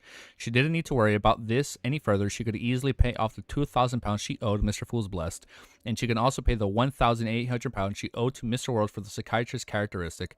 15 minutes later, Audrey opened the door to her bedroom and glanced at her personal maidservant, Annie, who was monitoring the servants while they did their work. She looked down at the golden retriever who was sitting by the side of the wall and smiled. With a smile, she suppressed her voice and asked with shining eyes, Susie, you'll receive a gift in a while. Are you looking forward to it? If it were in the past, Audrey would have definitely said, Susie, your present is here. Sussy, your present is here, making the golden retriever realize that she can find the actual item in the room as well. Otherwise, it was very easy for Susie, who had force of habit, who had been studying the basics of mysticism, to guess that Audrey had used ritualistic magic. With the new sentence structure, the situation could have Audrey receive a mysterious letter or the news in her bedroom confirm that the gift was about to be delivered. There would be too many possibilities as a result of this. Susie hits sequence 0 before Audrey. That'd be wild. That'd be a crazy turn of events. Susie could read the joy and sincere attitude deep inside Audrey's heart as she subconsciously opened her mouth, hoping to stir the air to produce a voice. She had wanted to inquire about the gift, but she sharply sensed that Audrey's personal maid, Annie, was approaching. The alert Susie abandoned her original thought. And what she just barked? Ellie better, though? Thank you, username. Did someone say Ellie's better? You know, I do like... Wait, hold up. I don't know if that's... Look, dude, every time I see a name, I suspect... I'm under the impression any name that's been used in chat has to be a name of a character. Do I want to know who? I don't want to know who. Like, just like, there's like Wes... No, not username. Lucas... No, I don't think there's Lucas. I've seen the name Merlin pop out a few times. I don't want to know who he is. But Merlin better be as strong as Merlin from Fate. That's all I'm gonna say. But it's cool. No, it's cool. Don't worry. I don't need to know who Merlin is, but I'm under the assumption that there's a character named Merlin. With me. She returned to say being an ordinary dog as she slowly wagged her tail to express her joy and anticipation. After making an excuse to head out, Audrey entered a chemistry laboratory that she had specifically marked out for herself. She placed the psychiatrist's characteristic and supplementary ingredients on the table. Sissy, do you still remember the potion concoction process? Is she going to make her do it? Astolfo when? We love Astolfo. She cleared her throat and straightened her back as she excitedly played the role of a teacher. Woof, I remember. Sissy already knew what her present was. In her joy, she barked. Audrey added, try to concoct it by yourself. Susie looked down at her paws and suddenly fell silent. Audrey was taken aback before a brief silence ensued. A few seconds later, before the golden retriever could speak, Audrey covered her mouth without any atypical response and giggled. All right, Susie, there's no need to say a word. I know what you wish to say. You wish to express the fact that you're only a dog and unable to concoct a potion, right? Like, nah, you're going to do it. How embarrassing. At the same time, Audrey, who wore a charming and graceful external bearing, facepalmed herself inwardly. Woof. Sissy nodded forcefully. Audrey took the opportunity, turned around. Soon, she finished concocting the psychiatrist's potion, and she made it just like that. All right. She had previously asked Susie and learned that she had already finished digesting the potion on Wednesday. That's less than 2 months. Yes, a large reason has to do with how Susie isn't being noticed. She can run about anywhere in the manor or the villa and eavesdrop, allowing her to read the true thoughts of the maidservants. That's good as well. She would always share the tidbits with me. If not for her, I wouldn't have known about the dark sides of the many people who appeared normal and kind usually. So she's finding like all the snakes in the maids. Like she's like, this maid is mean. I don't like her. Like now they know. Audrey poured the potion into a bowl and placed it on the floor. She watched as Susie went over and began licking the potion, and she's licking the potion. Oh yeah, because she can't necessarily drink, right? Because she's a dog. And began licking the potion, and she couldn't curb the anticipation in her heart. The music sounds really low. Let me lower it a bit. Let me raise it a bit. One sec. Became unusable. But it's alright. Psychiatrist Miss Audrey is already prepared to use a plasate at any moment. Yes, I prefer the name psychoanalysis. That sounds more professional. Audrey stared at Susie with her beautiful emerald-like eyes with great seriousness and discovered that Susie's pupils were gradually fading and turning vertical. Dark gold scales seemed What the? Is she losing, like, this is like her losing control, right? Dark golden scales, just like Audrey. Dark golden scales seemed to grow beneath her thick fur, and the spirituality that belonged to Susie kept radiating outwards as though it was interweaving with the entire villa space. After calming her somewhat nervous emotions, Audrey scrutinized Susie's state. As long as something abnormal happened to Susie, she would immediately use the beyond her power psychoanalysis. Suddenly, Susie's voice sounded out in her ears. Audrey, I'm done. Audrey was temporarily at a loss of what to say. Ooh, that is. I wonder if there's fan art. So that's like when they say golden scales, I assume they're referring to like the Mind Dragon's like scaly skin, right? Had me bawling. Dude, that had me scared for a sec. I was about to start crying if that kept going. And her dream, Daisy returned to the Eastboro and told the old apartment she lived in for years. She pushed open the door and saw her mother Liz and her sister Fraser doing the laundry diligently. Daisy instantly became delighted and was about to join them. She was in charge of ironing the laundry. At this moment, she heard knocking at the door. She turned her head and realized that the visitor was a young man in the black and white checkered police uniform. The officer had black hair and green eyes. Leonard? Black hair and green eyes. Is he disguised as one? I still feel bad. Wait, hold up. Oh, Prince Essex? Yeah, I feel bad for him. That one, it's crazy. I actually forgot he did that to himself. But I genuinely feel bad for him. Like, he just wanted to be in love. And he was being used just like Trissy. It was a very tragic and poetic ending, right? Tragic and poetic ending. Ending. The offer. Oh, it's Daisy. Green eyes equals Leonard. I know. Dude, he's just like me. We both have green eyes. I'm like, green eyes? Leonard is just like me. The officer had black hair and green eyes with a somewhat blurry face. He had a notebook and fountain pens and asked, in the captain case, apart from what you mentioned, is there anything else you didn't mention to us? It's all nothing important. Daisy answered in a rather groggy manner. The handsome officer looked down at his notebook and said, it's fine, I'm willing to listen. Daisy looked back at the clothes with her hung up feeling as though she had forgotten some instructions. She honestly described all sorts of trivialities. In the end, she said, after I was abducted, my mother and sister had hired a private detective to search for me. His name was Mr. Sherlock Moriarty. He was a good man. Although he didn't find me directly, he later contacted a reporter to help me get compensated with the fountain money. Ooh, shit. What did I mispronounce? What did I mispronounce? The black-haired and green-eyed officer looked up again and glanced at Daisy before revealing a warm smile. I can't believe we're getting Daisy again. I feel so bad for her, man. She went through so much. Very good. Your answer is very satisfactory. Do you still remember the private detective's appearance? Daisy nodded. Without any alarm, she saw Sherlock Moriarty standing beside her. The detective had grown a thick beard and wore gold-rimmed glasses. It was almost identical to the one in her memories. After the black-haired, green-eyed officer sized up the image a few times, he seemed to vanish at some point in time without Daisy realizing it. For some reason, her mother and sister had also vanished. Oh. Yeah, we're still streaming, ready. Her mother and sister had also vanished. That was so hard to... I'm getting emotional. That was so hard to read, dude.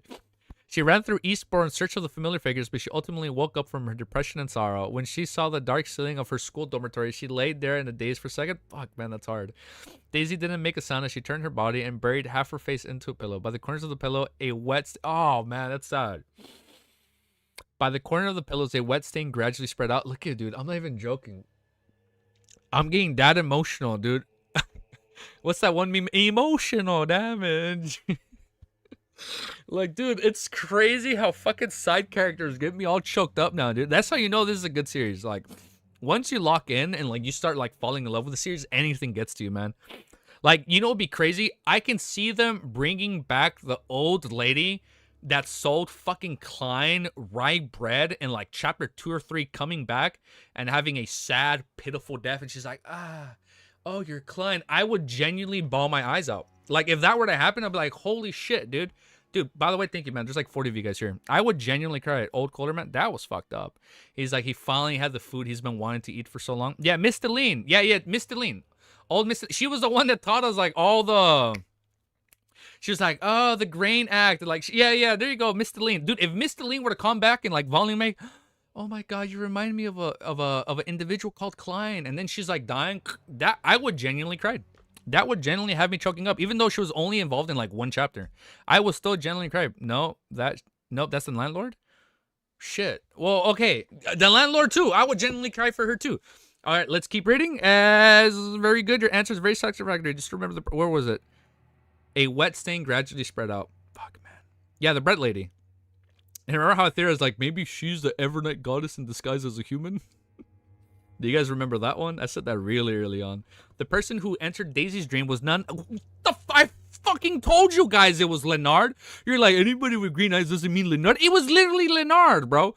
The person who had entered Daisy's dream was none other than Leonard Mitchell. And no shot, he's gonna be like, he kind of looks like Klein. Although his investigation of the commonalities of these two cases was given to him time to deal with the matters of his own, he didn't forget. Yeah, you guys were pretty good. You had me believing it wasn't him. He didn't forget to act in a perfunctory manner. In the end, he really discovered the problem. Gaslit failed. No, it actually worked. You guys actually didn't make me believe it. I'm like, no, it's just another guy with green eyes.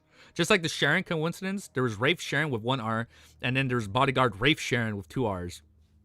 Evernight mentioned? Yeah, I remember. I thought it was the old lady selling bread. In the case of Lanavusin Captain, a private detective named Sherlock Moriarty was involved, including his friend, reporter Mike Joseph. Although they had appeared on the outskirts of this matter, it was also direction for the investigation. That Sherlock Moriarty looks somewhat familiar. Which fugitive is he? Leonard recalled that he had seen in the dream as he wore his red glove and entered the basement of the St. Samuel Cathedral. Just as he greeted the team captain, Soist, he saw a partner approach and hand him 2 sheets of paper. The information regarding the red-eyed man from the Harvest Church is all here. Thank you. Do you want to have lunch together? Leonard asked with a smile. The Nighthawk shrugged and said, no, as long as you stop making me have nightmares. Deal. Damn, look at him digesting his potion. Leonard smiled as he received the doiser. He stood there. He stood there without being in a hurry to sit down as he casually browsed through it. Emlyn White, a vampire currently under the jurisdiction of the Church of Earth Mother. He once vanished for a period of time. His partners had hired private detectives to find him. Thanks to a particular Mr. Stewart, this matter was ultimately resolved by the famous detective Sherlock Moriarty. Leonard smiled, gradually froze as his expression turned serious. Sherlock Moriarty, he repeated the name in his mind. Klein wasn't in a rush to... He's on to something. He's on to something. For me, the emotional damage came from when the author showed Klein's thoughts related to the original world. I felt sad that they were simple but profound lines. Yeah, it's sad, dude. Like, or like how he's like, sorry, I coughed. Or like how he's like, he wants to go back to his family. And he's like, I can't be emotionally attached to character. He like, I can't be emotionally attached to Sharon. Like, I have to find a way home. Yeah, like I feel like even all that from very early on, it's like really impactful. Klein wasn't in a rush to find an opportunity to engage in true acting. His tour to Orarvi Island, Port City, was the mindset of a tourist finding a brief and rare moment of relaxation in his tense life. The city had mostly immigrants from Lowen. The cuisine wasn't much different from the east coast of the kingdom, with only differences being that there were rare fruits of all sorts of seafood here. It was also quite a unique trait of the city. This place was rich in natural resources and was located in a key location of the safe sea routes. The standard of the living was pretty good. Even the farmers in the suburbs could save up money through their fruits of garden. This didn't mean that Orarvi didn't have the poor people of the lower classes. This class was mainly made up of people who were former slaves. Lowenese parliament had long abolished slavery. After chewing a juicy and sweet fruit, Klein watched the sky turn dark. He took a turn at the corner of the street and entered the bar named Sweet Lemon. That's a funny name. Is Easy Geeky's reading lesson ever finished? I think never. The reading lessons continue. There are way too many ravings. I mispronounced too much, bro. It's never going to stop. Edwina? I think we're going to meet her soon. I think we're going to reunite with the Admiral soon. It was a famous gathering place for adventurers in Orarvi. Klein planned on buying 2 remaining supplementary ingredients of Marionettas. They're relatively common Drago tree bark and Sonia golden spring water. At this moment, the bar was rather lively. There were many people holding up cups around the boxing ring as they cheered loudly. There were people who looked like adventurers at the surrounding tables. They were also discussing all kinds of rumors in hushed tones. Just as Klein was squeezing towards the bar, he suddenly heard the name. I'm German Sparrow. You should know who I am. I received a treasure map and need to hire some helpers. Fucking people are pretending to be him. The badooning will never end. It will keep continuing. I think I missaid that sentence, but you know what I mean. It's not because I'm afraid, but it's because I carry that much treasure alone. A green-eyed man in his 30s held half a glass of liquor and spoke 2 men and 2 women in the corner. It was a mystery as if they were merchants or adventurers. You are also named German Sparrow. Treasure map. Why does it sound like a scam? My killing of Wormtongue had already reached this place for Bam. Yes, it was likely communicated with Telegram or visitors. Therefore, many people know my name and deeds, but do not know what I look like. Cheats are using this opportunity to pass themselves off as me as to cheat others. Klein moved over as he came to realization. The green-eyed man drank a mouthful of liquor and slammed the glass on the bottom. I don't mind whether you refuse or agree, but I hate it when people make me wait. Do you wish to be like Wormtongue? Shut up. We hope for no badooning, losing your pace, and the perfect pronunciation for the finale of LOTM. That sounds like a beautiful. That sounds like a beautiful divination that we should keep up. Like, we pray for the screamer to not have any badoonings, no losing your place, and perfect pronunciations for the finale of LOTM all together. Yeah, all right. Yeah, that sounds like a really good divination. That sounds like a really good summoning ritual, Vec. We should save that. The young man opposite him said, slightly intimidated, I know you're a powerful adventurer. So the green-eyed man cut off the man's words. At that moment, he felt his collar tighten as he was lifted up by someone and thrown out the door. Oh, shit. Klein didn't provide an explanation as he directly threw the man out of the door with a stoic expression. Then he drew his revolver and aimed it at the spot where the man had fallen to the ground. He pulled the trigger without any hesitation. Bang! Yo, just as the green... Oh, he didn't kill him? Wait.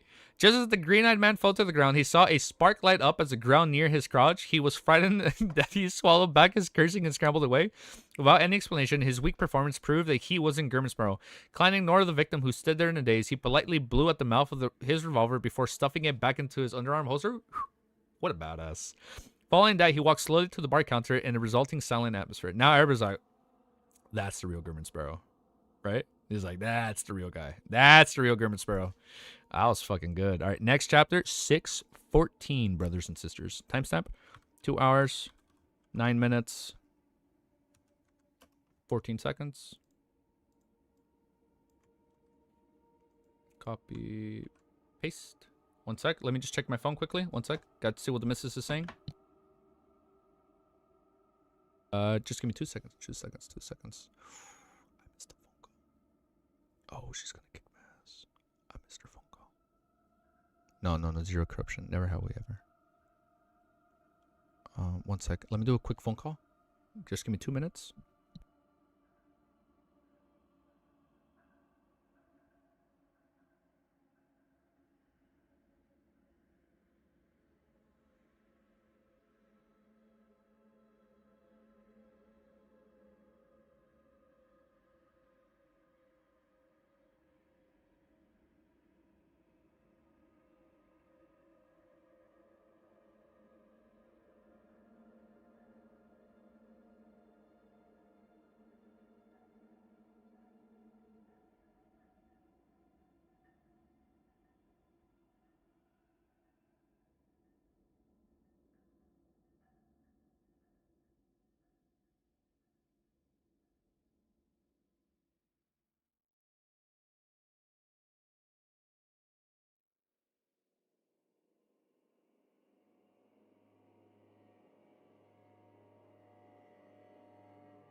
Oh, you guys didn't hear me.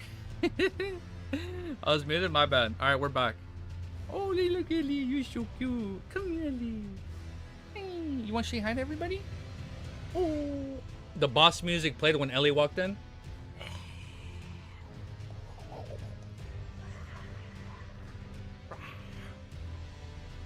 What do you want to say, Ellie? You're the streamer today. I love that we all agreed that Badoon equals Easy Kiki. Ellie, what do you want to say to chat? What do you want to say? What do you want to say? The mic is yours. The floor is yours. Give me 1 minute, guys, and then we'll keep reading. The floor is yours, Ellie. Hi. Ugh. Oh. I love you too, Ellie. Is there anything you want to say? You don't have anything to say? Look how quiet she is. Whenever she's so camera shy. Look at this dog. You're so camera shy, Ellie.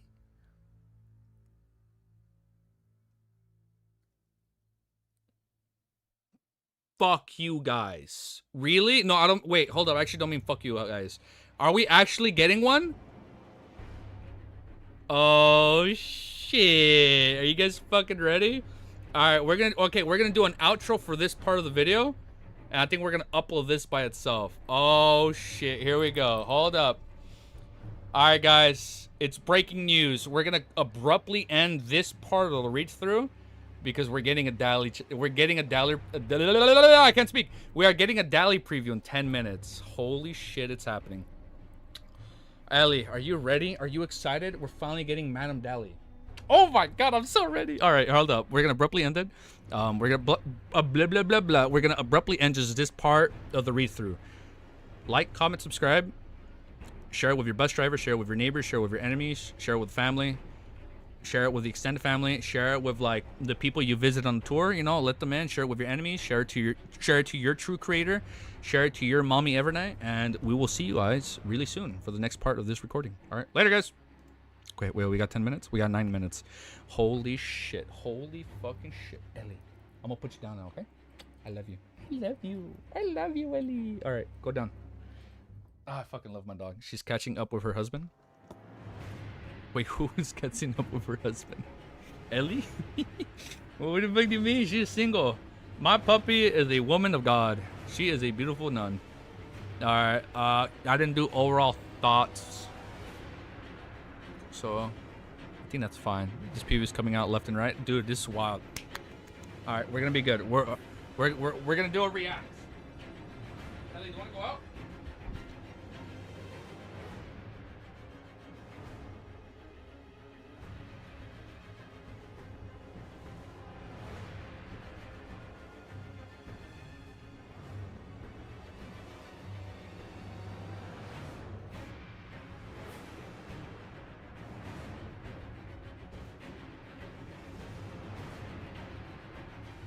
That is such a mean joke, dude.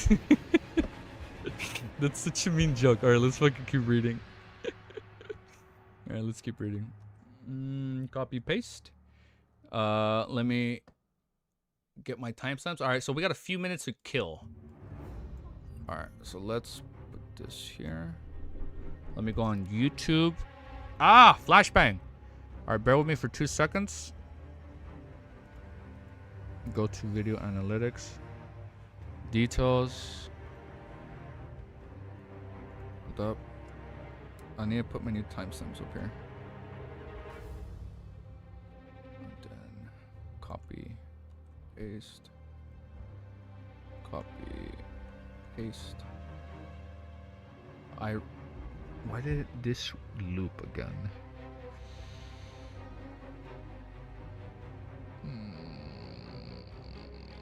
Oh shit, hold up, partners. Follow the socials, catch me live here on YouTube, Twitch, don't forget. Alright, we got it. Trailer's up in fucking 6 minutes, man. Are you guys fucking ready? I'm fucking pumped, man. Let's play some pump-ass music. Hold up, now I want to see if I can play Mirror's Edge music. We're gonna see if this gets claimed in the on the live stream or not. This is how we test. This is how I'm testing new music. I'm playing them as we stream. I think this might work. Why is it not playing? So that's loud. That's really loud. Oh, was there a timeout? Wait, well, careful, Cammy. Hold up. If there were spoilers, let's be a little careful. Hold up, just in case we got a little excited. Just in case we got a little excited. No, you're good though, Randy. Just in case we were a little excited, I won't read chat in case there's an actual spoiler.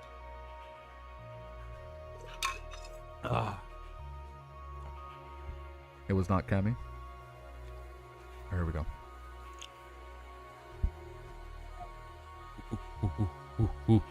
I'm excited. Wait, who has the links? Who has the links? What am I going on? I'm gonna have X open. We're gonna have X open. What's the website again where they post the previews? Did somebody post it earlier? Oh, D sent it earlier. Okay, so we got all these up and ready. Okay. I have Twitter open for now, just in case. Okay, wow, she looks fucking beautiful.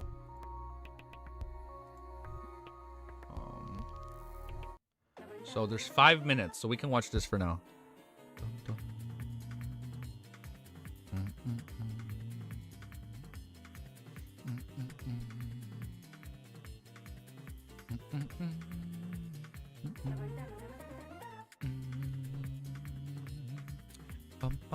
Are you guys ready? Are you guys excited, dude? Here we go. Here we go. It's another trailer. Oh my god. It's another trailer. Are you guys ready? Are you guys excited? We got another trailer of Lord of the Mysteries. We missed yesterday's trailer, and we are not missing today's trailer. We're gonna be quick. We're gonna snipe this trailer react. Oh, are you guys ready? I'm pumped. I'm excited. We're gonna quickly watch the preview, and then we're gonna watch the full trailer. I think that's good. I think that's chill. The full trailer drops in like 4 minutes. So let me quickly pause this music. We're gonna full screen this bad boy. Let's see her full character art. Why can't I see chat? How do I see chat now if it's up here? We still got 4 minutes. Tekken 4 Beach Stage. Wait, what? Oh yeah, that's a good song, right? Right, Pap? Plastic whatever? Oh wait, was he asking what song was? What music is this? Yeah, it's from Street Fighter 4. Yeah, Street Fighter 4.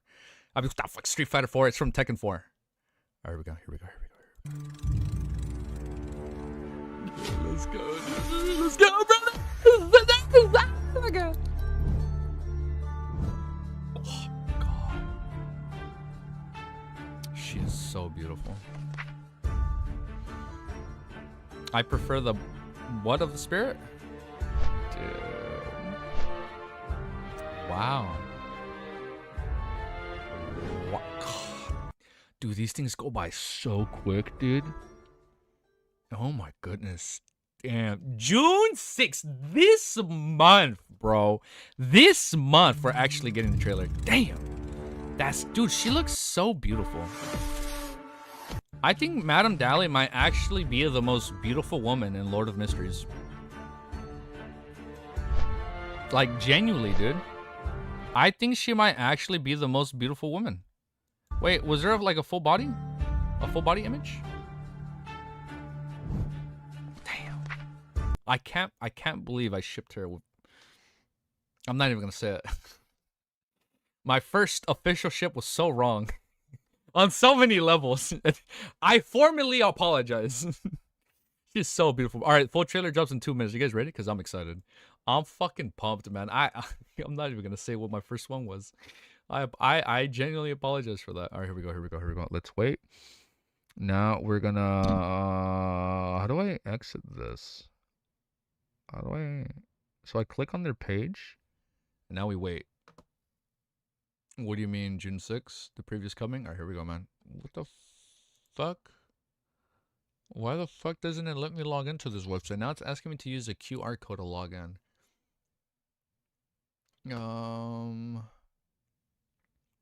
Does anybody have the link again? I'm clicking on the one he sent a while ago. So I click on their page. Why is it asking me to sign in? Yo, D, when the full trailer drops, can you link it to me? Because for some reason, it's asking me to sign in. Not logged into Weibo. Yeah, I don't have an account. I don't have an account. When it drops, can you send it to me? Can you? Yeah, when it drops, send it to me, and then we'll watch it. We'll listen to this in the meantime. Just go on Discord. Oh, I'm a fucking idiot. No shit. It's gonna be on Discord. You guys are gonna link it on Discord. Fucking duh. I'm an idiot. right, here we go. Here we go. Here we go. Wait, hold up. Hold up. Hold up. Let's turn on Discord app. It's not working. Wait, let me turn on Discord.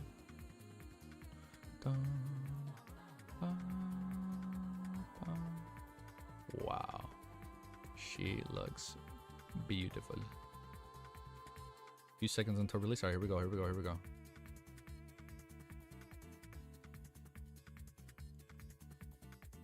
Damn. She looks beautiful. Wait, I prefer the title of Spirit Medium. Look at that, dude. She is so beautiful. I generally think she's I think she's the most attractive character in Volume 1. Or Volume 2, Volume 3. Hold up, hold up, hold up. Them Admirals, they're really beautiful. But I think Madame Dally just gives off this, like, energy and aura of, like, perfection. Oh, wow, the trailer's out. Wait, wait, wait. Trailer's out. Trailer's out. Hold up, hold up, hold up. Thank you. Thank you, brother. You linked that shit so quick. You linked that shit so quickly. Here we fucking go. Here we go. Here we go. Here we go. Here we go. Everybody calm the fuck down. Everybody chill. Everybody fucking chill. Everybody chill. Chill, chill, chill, chill. Everybody chill. Chill. Chill. Brothers and sisters, please chill. Chill, chill, chill, chill, chill. Everybody buckle up. Buckle up. Here we go. Here we go. Is that? Oh my god. Here we go. Here we go. What? Wait. Wait. Wait. Wait. Where's the full screen? Here we go. Here we go. Here we go. Oh my god. I want her to do that to me. Holy shit, dude. But it's the, how do you know it's the best one? It literally just came out. You guys saw it that quickly? Okay, the editing goes hard on this one. Oh my god. Who is that? Wait. That was Madame Dally, not Trissy?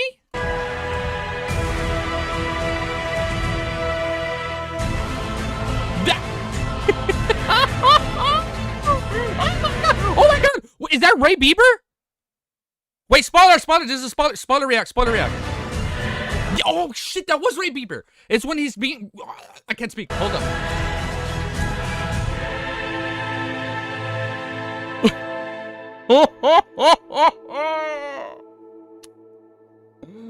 Oh my goodness. Oh my goodness. Did you? Oh my goodness. That went by so quick, dude. Oh shit. Thank you, Vec Pog, bro. That I think was the best trailer react. Zix trailer had the most aura. Dunn's was the saddest. Klein's was hype. And I think this was just like the best one. Dally and Dunn, bro, oh my, Dunn was just, it gave off like Giga Chad vibes, but this one, oh my god. What is this fucking music, bro? Are you guys listening to this? Oh my god. Oh my, I want her to grab me like that. Madame Dally is just like, oh my god, she is so beautiful. I love this woman. She is so beautiful. She is so interesting, dude. I thought this was Trissy. Like when her hair is going all crazy, I thought that was Trissy. That is so wild. Shit, dude. Oh my. What is all this in the background? The symbol was the death pathway?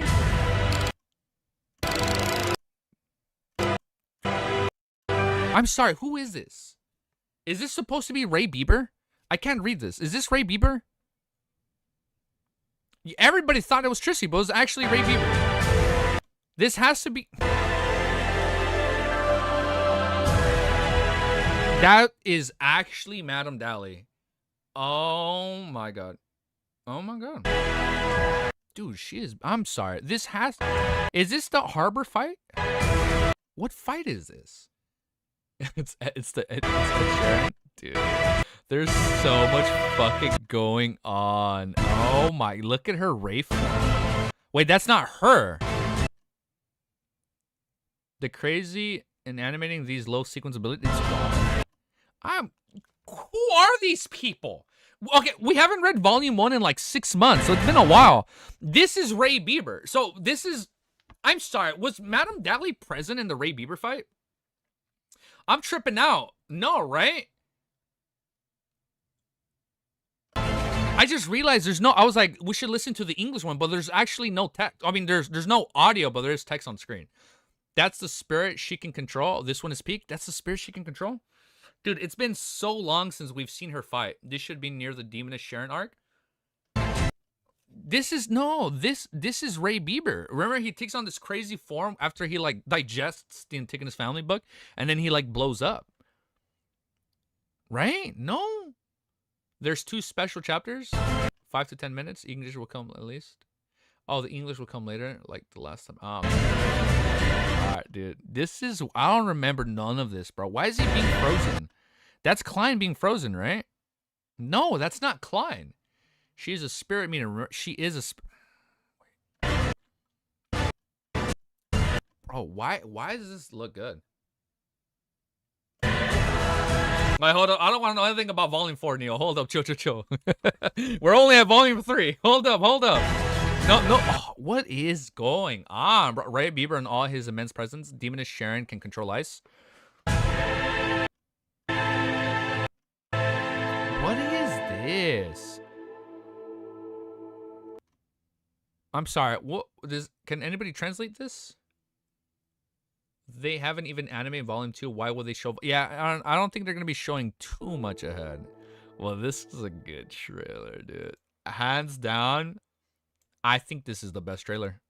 Azig just had certain amount of aura, but I think this is the most well-crafted trailer. Like, they went crazy with the editing, dude. Look at that. They're like showing little stills and animated animations. Oh my god. Look, I'm sorry. Look, Klein was smiling because he knew she was gonna cover his mouth. He was waiting for that. I'm sorry. Sorry, I know we're PG-13. We are PG-13. Let's just look at that. Oh, never mind. I thought he was smiling. Oh, dude, he's sweaty. He's like, oh shit. It's like, is she behind me? Oh man, that was good. I think this is my favorite trailer. Oh yeah, I am a Dali. All aboard the Dali fanships. I mean, not Dali fan. All aboard the Dali train. I love her.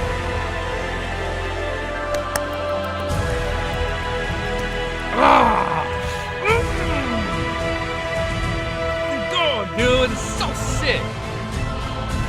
Real Walker message. Wait, what do you say? What do you say? Read Walker's message. Read Walker's message. Walker. Walter.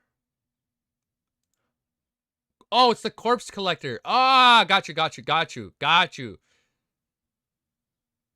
of the night corpse collector, route sequence 7 psych. Ah, it's so cool. This is so sick. That 5 season, just how much it would take to do a significant portion of him, not what's expected. Man, I'm excited. Dude, whatever we get, I'll take whatever we get.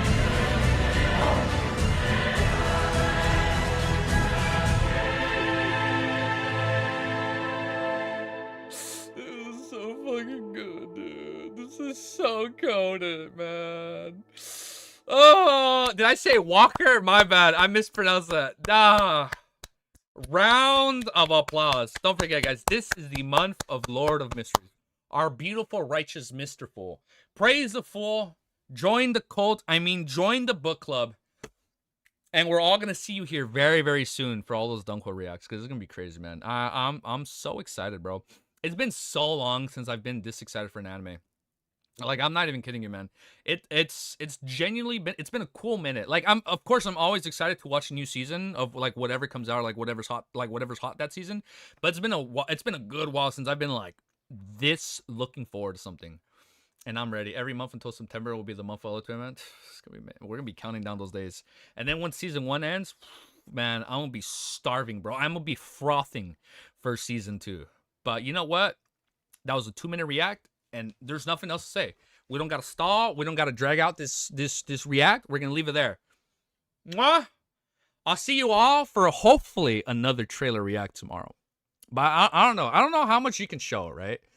Who would be next? Wait, hold up. Who would even be next, bro? Like, Nighthawk members, I feel like we already covered Dunn, Leonard, Old Neil. Now we got Madame Dali. We have to do a bad guy. We have to do Trissy. Like, we have to do Trissy. Or Sussy. Susie. Derek? You guys still really want Derek. Yeah. I don't know, man. We're actually about to hit 70 concurrent. 69? Nice. Oh, you think we're gonna get Secretron next? It's been a while. I'm excited for when Secretron gets involved again. in Lord of Mysteries. But all right, we're gonna leave it there. Maybe season 2 for Derek. That I feel like Derek would be the last. No, I don't think they're gonna show Derek, man.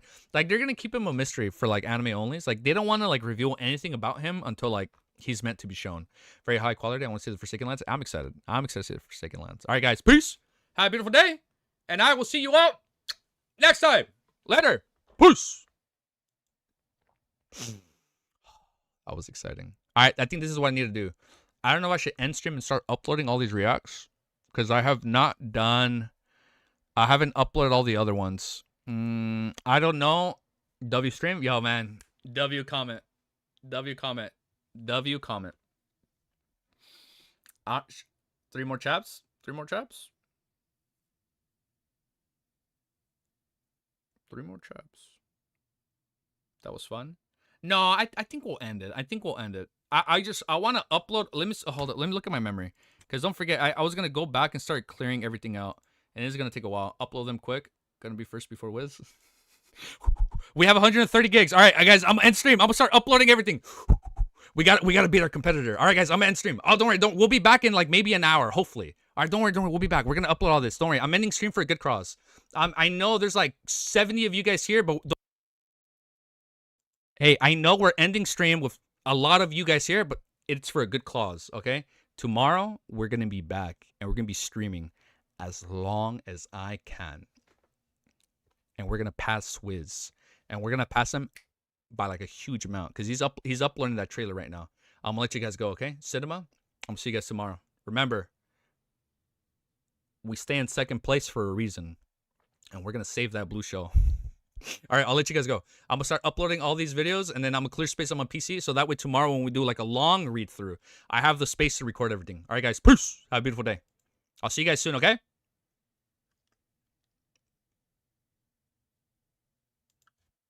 Praise the blasphemer, always. And we keep praising. We keep praising. All right, guys. Hallelujah. Beautiful day. All right, later.